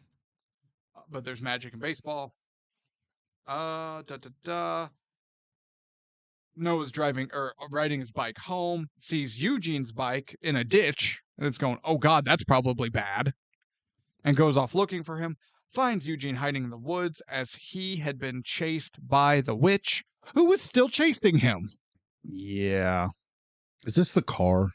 So we learned that now the witch has upgraded from bike to exploded broom to car. As she's just driving around town and goes, "Hey, little girl, deadlights." And just like drive by deadlights, a little girl working a lemonade stand. And I just went, holy shit. Yeah, the way she could just drive by deadlight people. She could do it at drive-by gangland style. Yeah. What is this movie doing? Why does she needlessly taunt and stalk and create fear if she could just real quick, like she's got a disposable camera and just be like, click, move on. If it's that quick, what the hell are we doing here? What's up with the whole Eugene chasing thing? Like, She could just be like, hey kid, blah, I just got him. So Gene and Noah go to the diner where we get probably the best scene in this movie of Kevin James and Mel Gibson arguing. I agree with that. Yeah. Yeah. Actually, no, I'll take that back. Go ahead. Okay. Then now we get the official friend breakup where Sammy and Eugene are like, yeah, we're not hanging out with you anymore, Noah. You kind of suck. And I just went, these friends are the worst. That was one of the things that bothered me about this movie. It was advertised as this group of friends fighting this evil thing. Yeah. And that's not what we got. No, this was advertised very much like a Stand By Me. Yeah. Kind of Stand like. By Me, It. Yeah. The Goonies. Gross. Stranger Things. Yeah. Group of friends sticking together through thick and thin against supernatural remarkable circumstances. Yeah. No, they bail on Noah instantaneously. Yeah. As soon as any kind of heat comes, they're like, nope, sorry, fuck you. We're not friends anymore. I'm like, okay. So now it's just Noah and Gene? Yes. Okay. And I think the best part, the one part I think was the best is coming up. So, oh Jesus. Okay. Help me remember the name of the movie. It's a super early Spielberg film, like pre-Jaws Spielberg. Duel. Is that the semi truck? The semi truck. Yeah. Is that not what? Okay, so it's this car thing. The Noah is on his bike when all of a sudden the witch's car comes up right behind him and begins to air quote chase him. But again, she's in a car. If she wanted to just run his ass down, she's in a car. Yeah. And he's a 12-year-old on a bike. Yeah, she's driving that thing like also OJ's Bronco. It might be a girl's bike. Oh, I don't know. I didn't catch that. Noah's bike might be a girl's bike. The white tires don't help. And it's like it's a red color, but it's definitely more of like a fuchsia. So it's an off red bike with white tires. I'm going, is he riding his sister's bike? He got his bike mixed up with Sammy's. Ugh. Yeah. Now this gave me very, very heavy Christine vibes. Yeah. You know what? That's a good one too. Yeah. But okay, let me put it this way. Regardless of what it made you think of, this whole moment is a reference, right?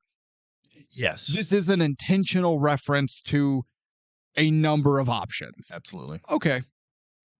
That's really, yeah, okay. He gets away. The witch starts to strike back against Gene and Noah. And like a real bitch. So Gene has been talking to his buddies in the force and been getting missing children's reports and has been getting the map on the wall set up with the push pins and the red yarn, and putting the clues together. And then the witch does some sort of chant that just makes all the pins pop out, and it doesn't erase his work. He just has to reset up his board. What a bitch. This is just like perturbing. It's not threatening.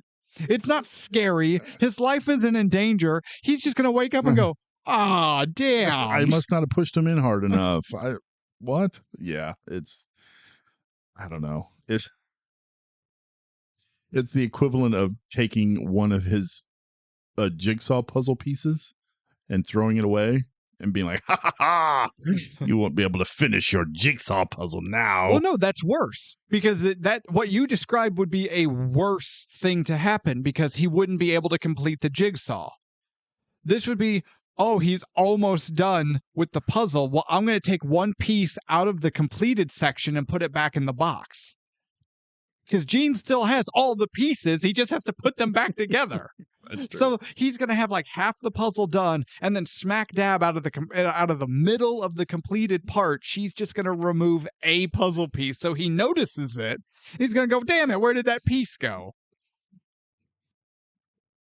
Yeah, this was dumb.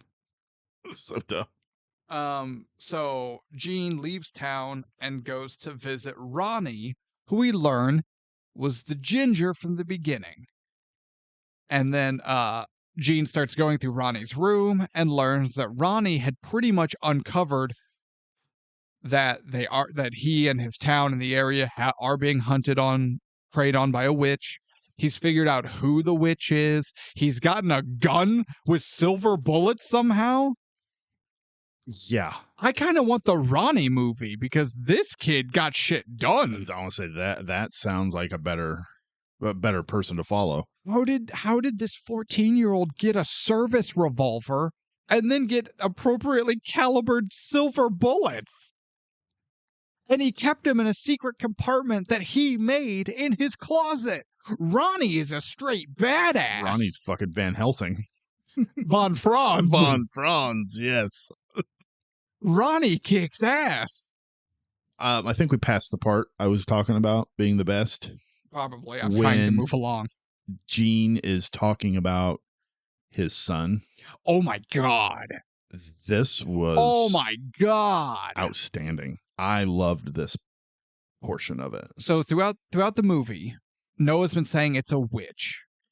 Gene has been unwilling to meet him to that level because he's an adult and they're talking about a witch, or, he even jokes, let me know if we got to hunt a vampire or a werewolf. Like, he's not going as far as to say that this is something supernatural because he's an experienced adult, but he does agree with Noah that there is something wrong in this town and that there is a quote unquote monster in this town. Yes. And he's helping Noah find them.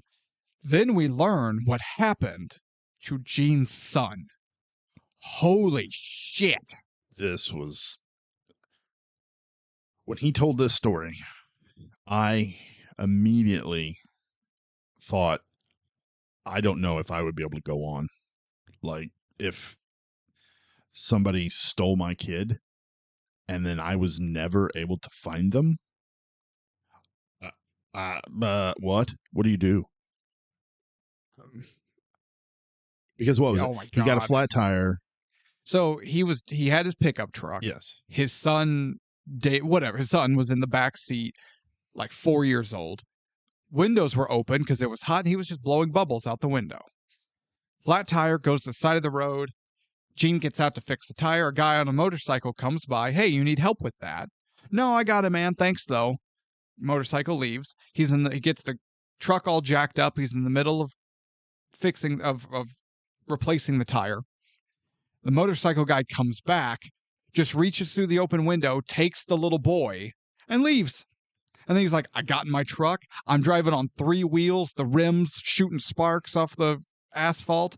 I ended up losing control and went into a tree. And which I imagine explains why he limps, because throughout the whole movie, Gene limps. That's true. And he's like, and that was it. Yeah.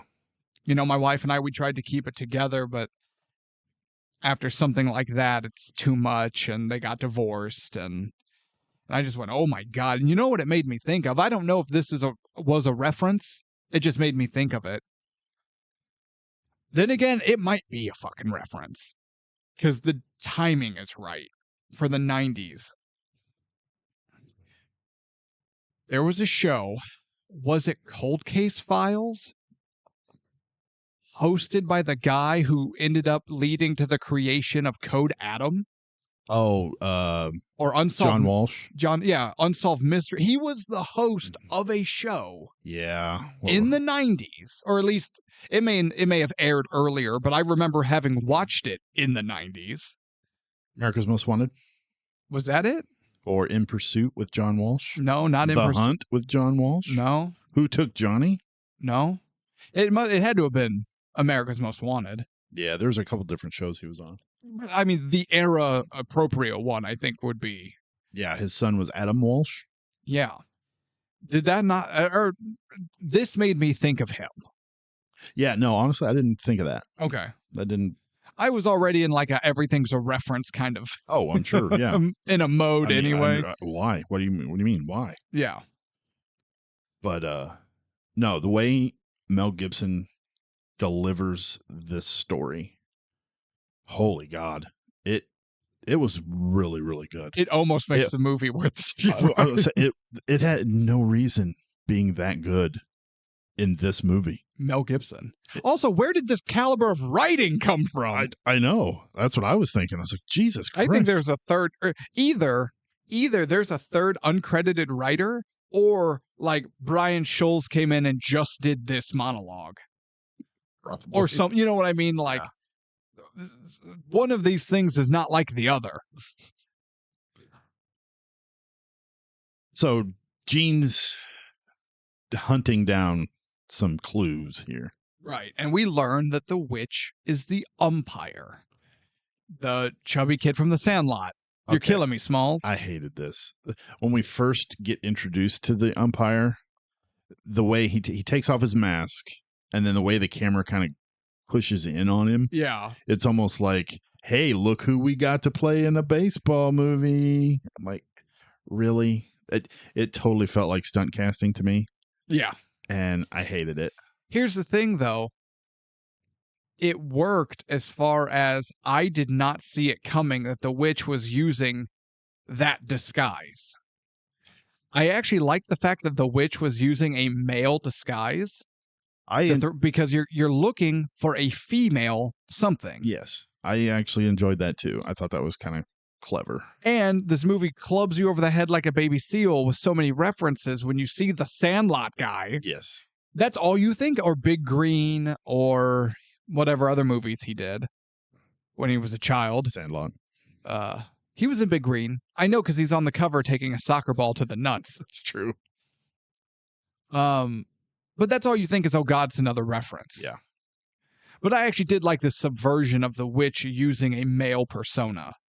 I thought that was actually a little bit on the clever side. And he's actually kind of good in the house when the kids are tied up. Yeah. I kind of liked him as this character. So, Gene's trying to rush back home as quick as he can, while Noah reunites with Sammy and Eugene. And I don't know why. They are the worst. Sammy and Eugene are the worst. Yeah. What did he go to them, or did they come to him? I don't remember. I think at this point they came to him. And I don't know why, because they already said we're done with you. Yeah. But for some reason they come back. And Noah's like, no, I think I figured it out, blah, blah, blah. Because the red algae on the shoes.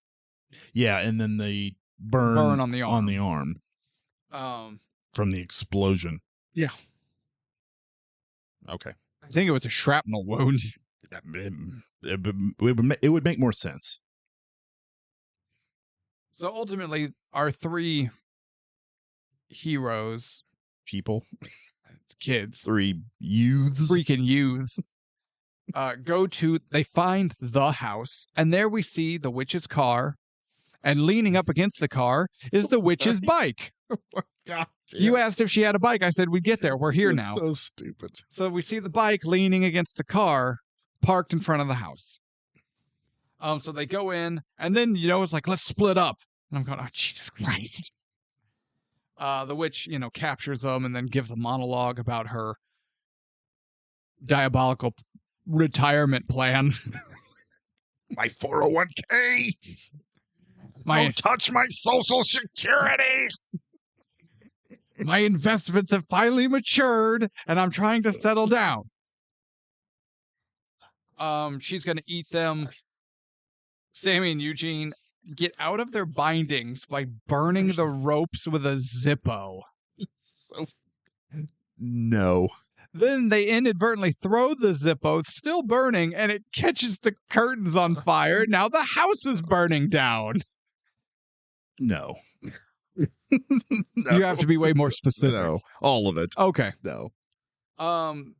It just gets worse. The witch is about to eat the kids when all of a sudden that bitch just gets shot because there's Gene with Ronnie's gun and bullets.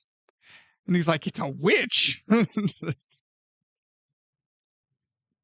Okay. So the big reveal of what the witch looks like. Horrible. Awful. Looks terrible. It looks like a cheap Mask or makeup job.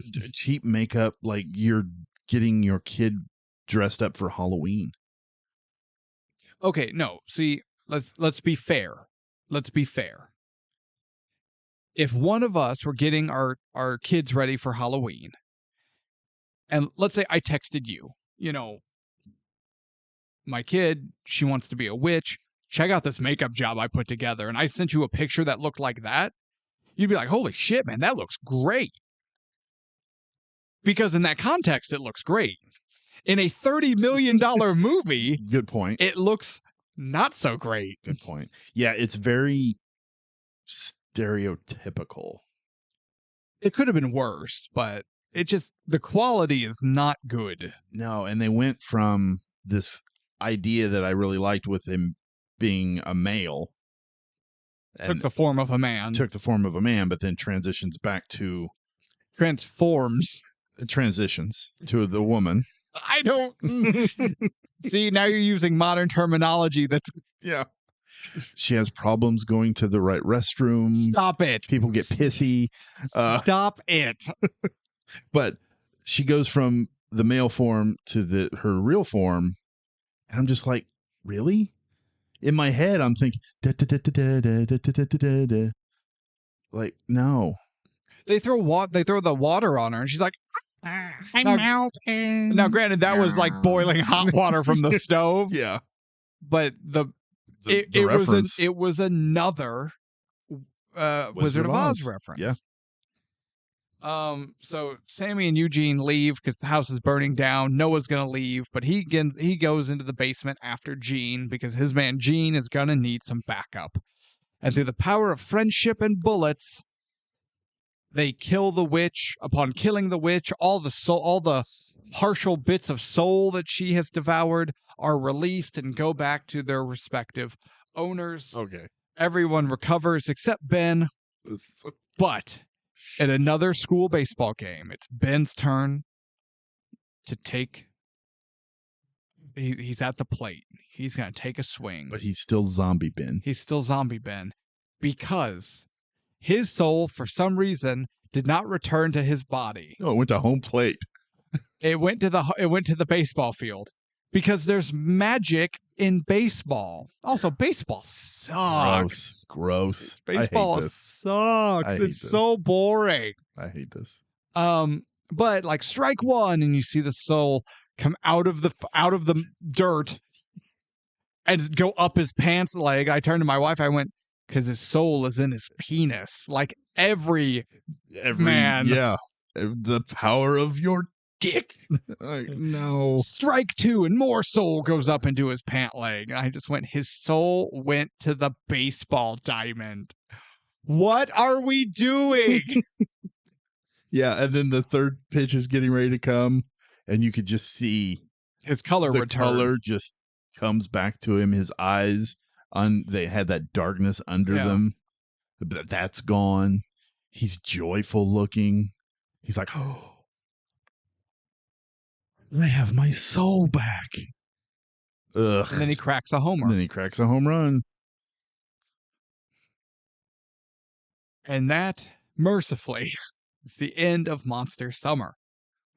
Although Noah does finally get an article in the paper and he becomes a real journalist, because he ends up writing a story not about the harrowing adventures to find the witch, but a personal piece about a member of their community who's been unfairly ostracized and misunderstood, and ends up writing a lovely article over the retired, decorated police detective who devoted his life in finding the real monsters in the world and saving children, Gene Carruthers. And see, this is bullshit because nobody in the community has ever said anything bad about him. It's all the kids. It's just the kids. It's just the kids. And specifically, it's Noah and his group of Yeah. friends. Like, there's never one reference to this ever by any adult. Even when Gene's talking to the police chief and Kevin James's character, Kevin James is like, this is just, wild rumor and that's dangerous. I mean, Gene, you of all people should know about that. Like, they know each other by first name, and Kevin James's character knows the child rumors that are circulating about Gene, It's stupid. But it was a nice piece. I did like the ending shot because Gene goes to his ex-wife. Yeah. No, this was stupid. I know. I like the shot of it. I didn't like that part of it. I thought it was dumb. Like, after how many years? He said 30 years, 20 years. 30 years, I think. Then he's just going to pull up out of nowhere and be like, hi. And she's going to be like, oh my God, I've been waiting for you for so long. No, she got remarried. She's getting railed somewhere. Whoa! But you telling me single Gene and a drunken stupor wasn't laying pipe? Oh, no, he's probably getting his too. But I like the way the camera pulls back into the sky and you still see them two standing there. Oh, yeah. That was a good shot. I really like that. But no, the whole thing. To be fair, it's not like we see them like embrace and a big hug after so many years. It's more just like, hey. Yeah, they're just standing there awkwardly. Staring at each other. It was weird. Mercifully, Monster Summer ended. All right. Awards. And reviews. All right. Ratings time. Hold on. Let me make sure I've got the correct pages here. IMDb 5.7. Okay, it's hard to argue. It's a middle of the road score for a middle of the road movie. Yeah. Rotten Tomatoes 57%.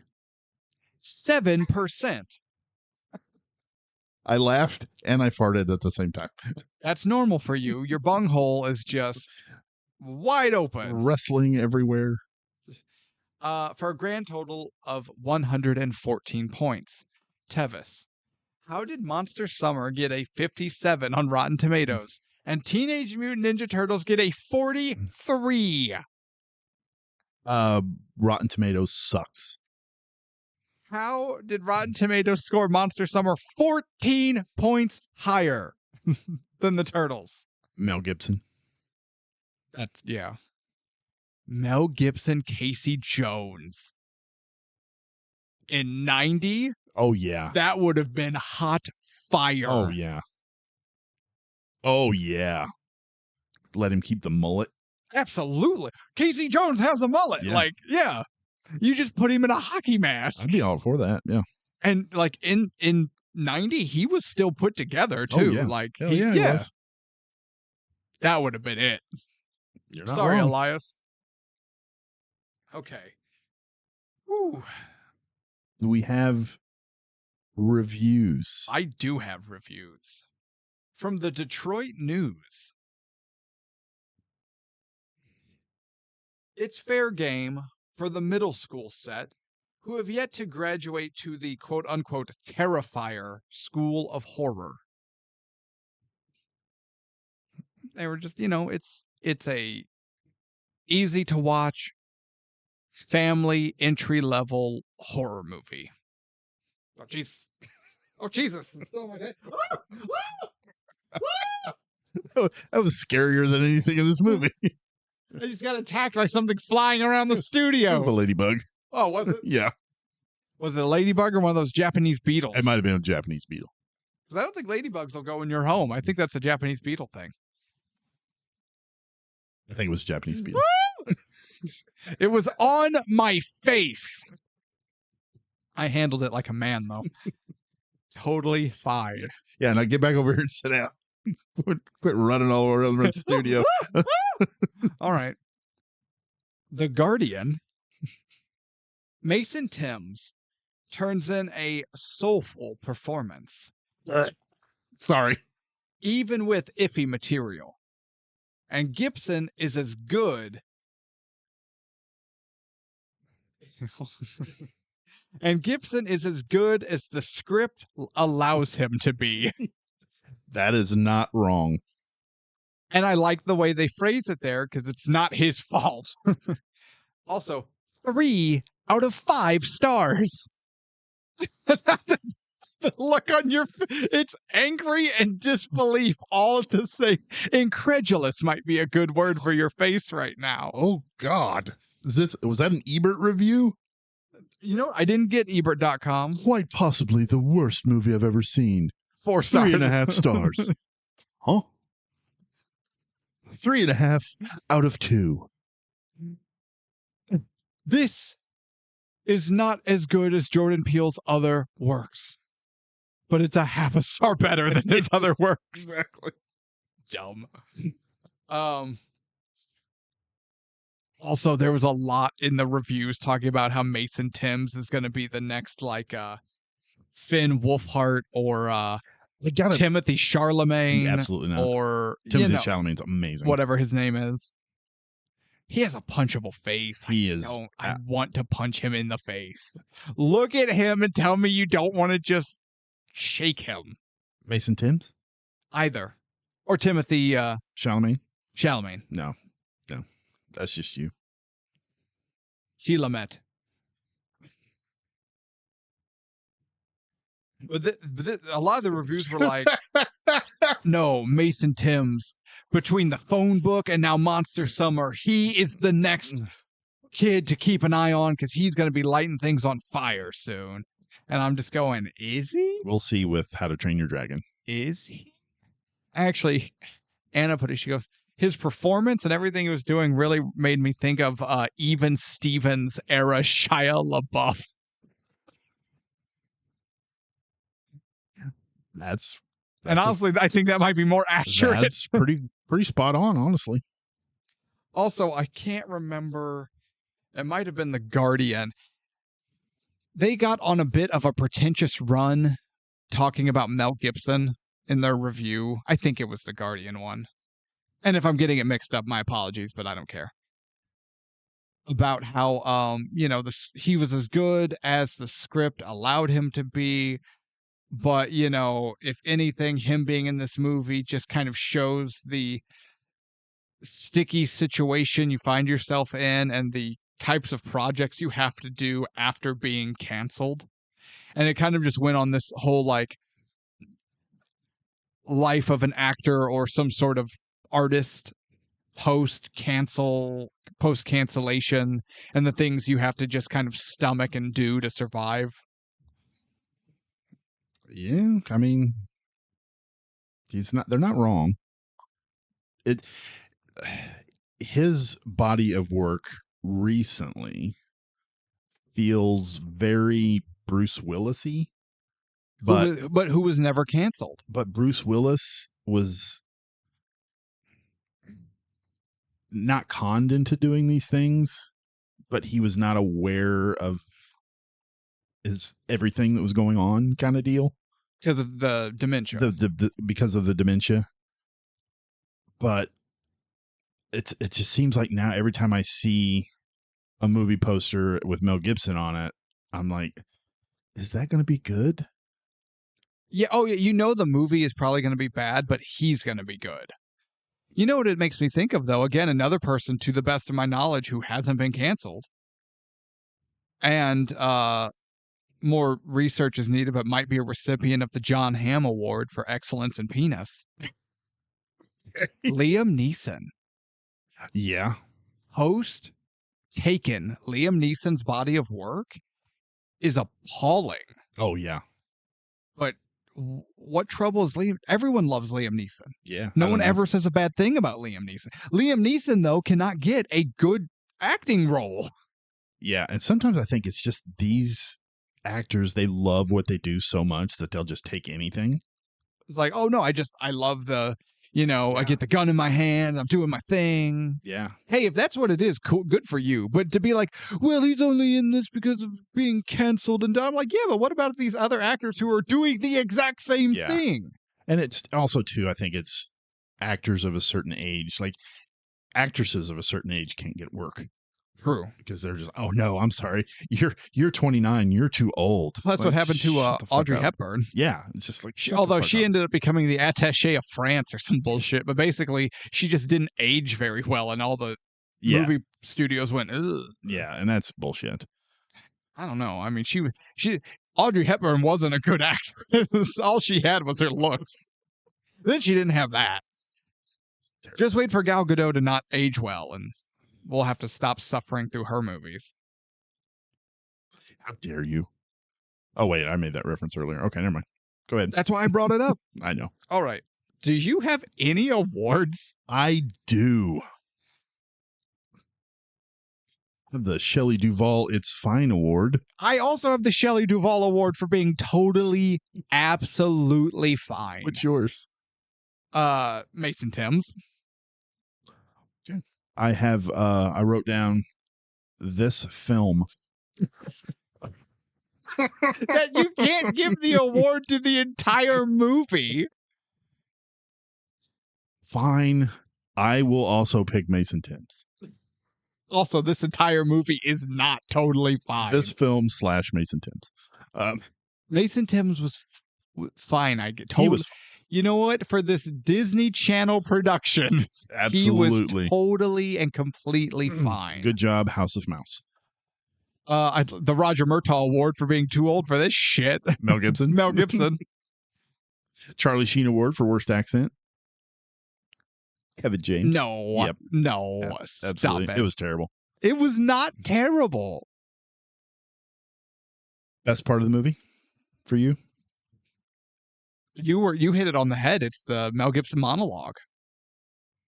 That's what I got as well. By a landslide. Yeah. I wanted to learn more about him. Him and Ronnie. Yeah, his character. I'm like, let's get a story of this guy. I don't care about these kids. The kids in this story sucks. This character I like. I want to know more about him. Or a story about the kid in this movie who obviously didn't suck. Ronnie. Yeah, fucking Van Helsing. Ronnie Van Helsing.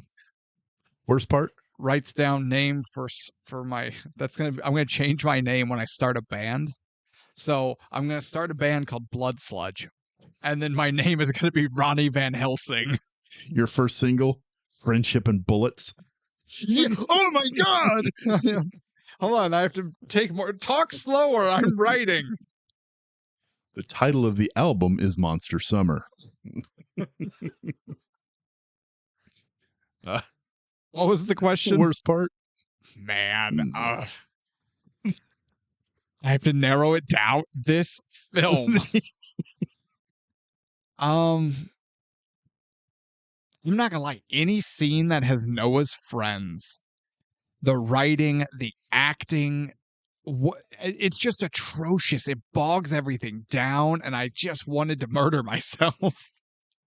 Yeah, that's what I have the kids. As much as I wanted to have that Super 8, Stranger Things, friendships, or the kids coming together to save the town or fight the evil, I'm so glad we didn't get it with these kids. Because then we'd have to suffer through more of their acting. Yes, absolutely. You know what? I like Stranger Things. You know what helps Stranger Things? Those kids can act. Oh, yeah. Kids are fabulous. I love Stand By Me. You know what makes Stand By Me good? Those kids can act. Yep, I agree. You got a prop? No. This movie doesn't really have... Maybe Gene's board. That's what I got. That's the only thing I could think of. Yeah. That you can get the bike. Which bike? The witch bike, exactly. Oh. The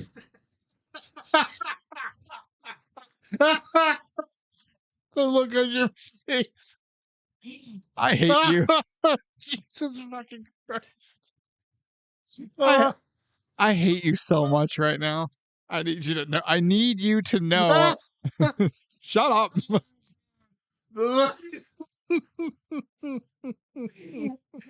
It was a realization and then just utter disappointment.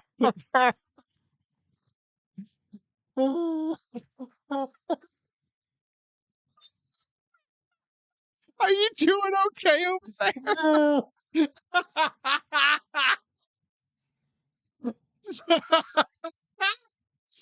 Oh, Jesus Christ. You're gonna pee your pants. You need to calm down. Oh, which bike? Yes. Just the look of defeat. It's like, Yeah, I feel fairly defeated. You're not wrong. oh. I'm dying.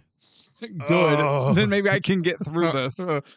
No, the only thing I could think of that might work as a prop would be Gene's evidence board or his location board, whatever you want to call it. Oh, God. Yes, that is what I picked. Oh, I have one more award. Oh. The Bryan Cranston Godzilla Award for being completely wasted. Yes. Lorraine Bracco. Oh, sure. She just, I don't know. That whole red herring thing, I hated it. It wasn't even attempting to be subtle. No. It was completely obvious from the beginning. And I hated it.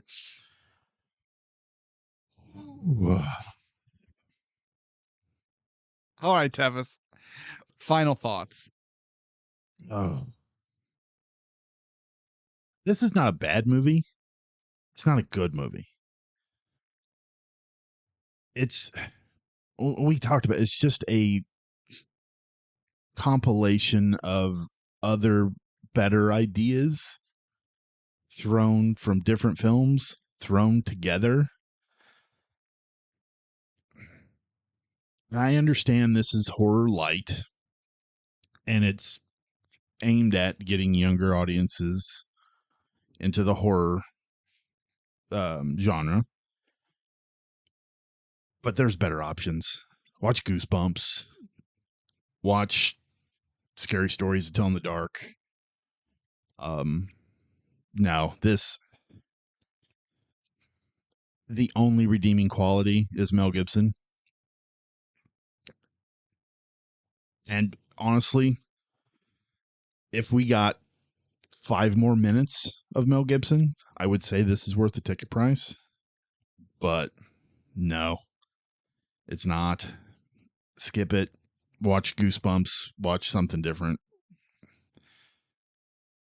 No, not at all. Not worth it. Hear me out, though. Okay. A Mel Gibson movie, he's in the lead, where he plays an old detective who maybe he's retired, maybe he's not, brought in one last time to go on a gritty serial killer hunt. Oh, absolutely. Yeah. Writes down movie. I think Mel would be in on that too. I'm for it. Like a Seven style, like gritty serial killer movie with Mel Gibson. I'm 100% in. Yep. Unfortunately, I'm not talking about that. And also, he fires the gun in this movie like Martin Riggs. Absolutely. Just unloads that witch. Just blam, blam, blam, blam, blam. He's fighting a literal monster. What else are you going to do? Oh, he worked. It worked. So, anyway, sorry. Although Martin Riggs would have centered every bullet in her face. That's true. That is true. Okay, my final thoughts on 2024's Monster Summer. I'm honestly trying to think of something that you didn't say. This movie, from its premise, its baseline premise, to its writing, its outline and organization, it was all, let's try to fit as many references into this movie as we can so people will know how much we love the 90s and apparently 1971. If they had spent as much time crafting a screenplay as they did coming up with references to put in the screenplay, this would be a much, much better movie. It's like you said, it's a compilation, an amalgamation, Frankenstein's monster of references and homages. And it's distracting. And it's just, at its core, lazy and not good. Is Monster Summer a bad movie? No. We've seen bad movies. This is not a bad movie. And it is horror light, which is a new subgenre that we've kind of coined that phrase, and I like it. And this definitely belongs in that. I got a lot of scary stories to tell in the dark kind of vibes, and that was the one that I was comparing this movie the most to, because it's what made me think of it, that horror light subgenre. But is this movie worth the ticket price? No. It's just, you have other options. This movie is not bad, but does it do anything in any way to redeem itself or even justify its own existence? No, not even a little. And what's worse is, so final thoughts, is this movie worth the ticket price? No. Skip it and move on. Mel Gibson's fantastic. How did we get the writing for Gene's monologue, but that quality did not lend itself anywhere else in this script? How did that happen? It almost feels like the writers didn't write that. Somebody else did. Well, that's why so the movie is credited as two writers, Cornelius Uliano and Brian Scholes. And I'm now legitimately wondering if one of these guys wrote this movie and the other one penned the monologue. Because it doesn't match. There is an egregious gap in quality.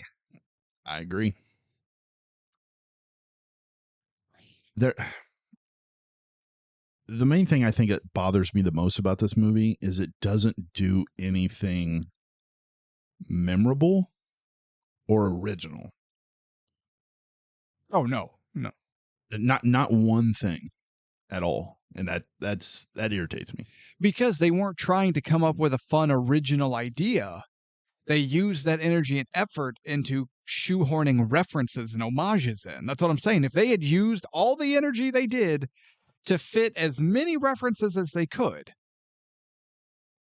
then if they just taken that energy and just put it purely into writing an original screenplay, this movie would be much, much better. I agree. Okay, we're talking about like homages or references at work. Gene gives Noah a copy of The President's Men. And they talk about it a couple of times, very briefly throughout. That's fun. Because Gene sees that in Noah and being that investigative reporter and, wants to give him a story that is A, good, but B, maybe something outside of what he normally would come into contact with to help inspire him to what he could be. That works. Yes. That's cool.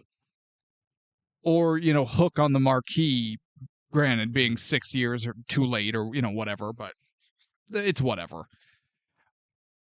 If that's all we had to fight through, that would be fine. But the blatant Jaws moments, the blatant Wizard of Oz moments, literally every single line Sammy says is some... And it's not like she's quoting something. She's like, oh, this is like blah, blah, blah, blah, blah, blah, blah. And you're just like, shut up. Shut up. What you're saying is stupid and no one talks like that. No one talks like that. Is that your stomach? No. I heard a growl. Maybe it's mine. No. Okay. I had breakfast. All right. I could keep railing on, but I don't know if I would cover any new ground. Much like this movie. So let's just... Nice. Unanimously not worth the ticket price. Here you go, sir. It's your turn for the hat. Okay. All right, I got one. Wait. Hey, oh, How dusty is it? it's not dusty very well. Okay. So it's not Die Hard No, 2. it's unfortunately no, but Is it's it Lethal Weapon 4? it's the Oh, wait. It's The Thing. We already did the thing. Like it was our second episode. We already did the thing. I know, but it says 2011 next to it. That's the prequel. Oh fuck. Damn it, Sarah. Tevis. That one was me. Damn I it, put that Tevis. one in. I know I did. Damn it. No, I had We did the original. We can do the prequel. we can. That doesn't mean we should. I can do lots of things, like poop publicly on the sidewalk. I don't, though. I don't. So we are doing the prequel to The Thing called The Thing from 2011. Is it? Wait, I know I've seen this before. Is it subtitled? I think yes, there are moments Because they're Norwegian. There are moments of subtitleness in this. Okay. Yeah, because the Norwegians. They're Norwegian. Yeah. Freaking Swedes. They're Norwegian, Mac. Damn.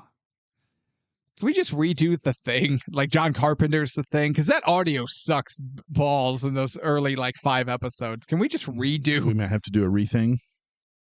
the rethinging? The rethinging. And then we'll do the reshining. Maybe not that one. And the re-ratering. Definitely not that one. And the Rockying? No, I already watched that son of a bitch 4 times in 2 months. I know, and that's so funny to me. I'm done with the Rocky. Until Rocky 3. So I know the episode already came out and everything, so we can talk about it. Sylvester Stallone's First Blood is in Sarah's hands. Oh, really? As we're speaking. Nice. I'm very curious to get her thoughts on it. I am too. So stay tuned for whenever we can get around to it. The next Sarah and Sly as we look at First Blood. If you didn't catch our last Sarah and Sly episode on Lock Down. Lock up. Lock up. Lock up. Not lock down. Lock up. Lock up. Lock in? Lock up. Lock Okay. up. Lock up. Yes. Oh, God, now we got to do 2011's The Thing. Oh, my God. Maybe you and I are going to be very surprised and walk away with a whole new appreciation. It's been a while since I've watched it. Roughly 14 years, give or take. Probably. Yeah. All right. Do you have anything else for the people? I do not. I've said my spiel. All right. Then we're going to wrap it up here, folks. Thank you all so much for listening. If you're new to the show, please hit that follow button if you haven't already. Turn on the bell so you don't miss any of our episodes or bonus content like our top 10s or our Sarah and Slies, as well as, you know what? Below the description are 2 links. One is our bingo boards. So I hope you've been playing along and you have bingo. If so, let us know in the comments and make sure you get a board ready for next episode. And there's also a link for our merch store. So you can get your very own TicketPrice merchandise, each one, or at least, is it each one or just the shirts, featuring Tevis artwork? Just the shirts. Just the shirts. The tags have Tevis artwork on them. And, oh boy. We've got Patreon, $3 a month, and I'm sure there's something I'm forgetting, but there's a lot I have to get through, and I don't know. Monster Summer is taking it out of you. No, I think it was your witch bike joke. The funny thing is that wasn't even a joke. So, 2024's Monster Summer unanimously not worth the ticket price. Just move on. Another Mel Gibson stinker. Just like The Patriot. What the fuck did you just say to my face? Like, I won't stab you. See, you're like, I've got a laptop. I have a pen, and I will stab you in the face. You put those scissors away. Are those safety scissors? Why are they rounded? No, they're not rounded. These are kitchen shears. I can cut a fucking chicken in half with these. Why are they in the office? That's what I use to cut stuff with. You're using kitchen scissors for arts and crafts? Yeah. Are you an animal? I wipe the chicken blood off of it. Damn. No, I'm just saying you've ruined those. You think I'm an animal? Yeah, a little. Okay, everyone. Thank you so much for listening. Tune in next week as we look at 2011's The Thing. It's going to be awesome. It's going to be Norwegian. And as always, I wonder if these throw better.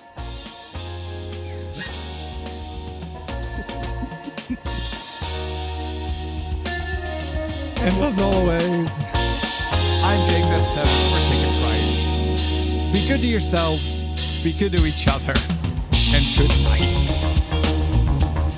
I'm done.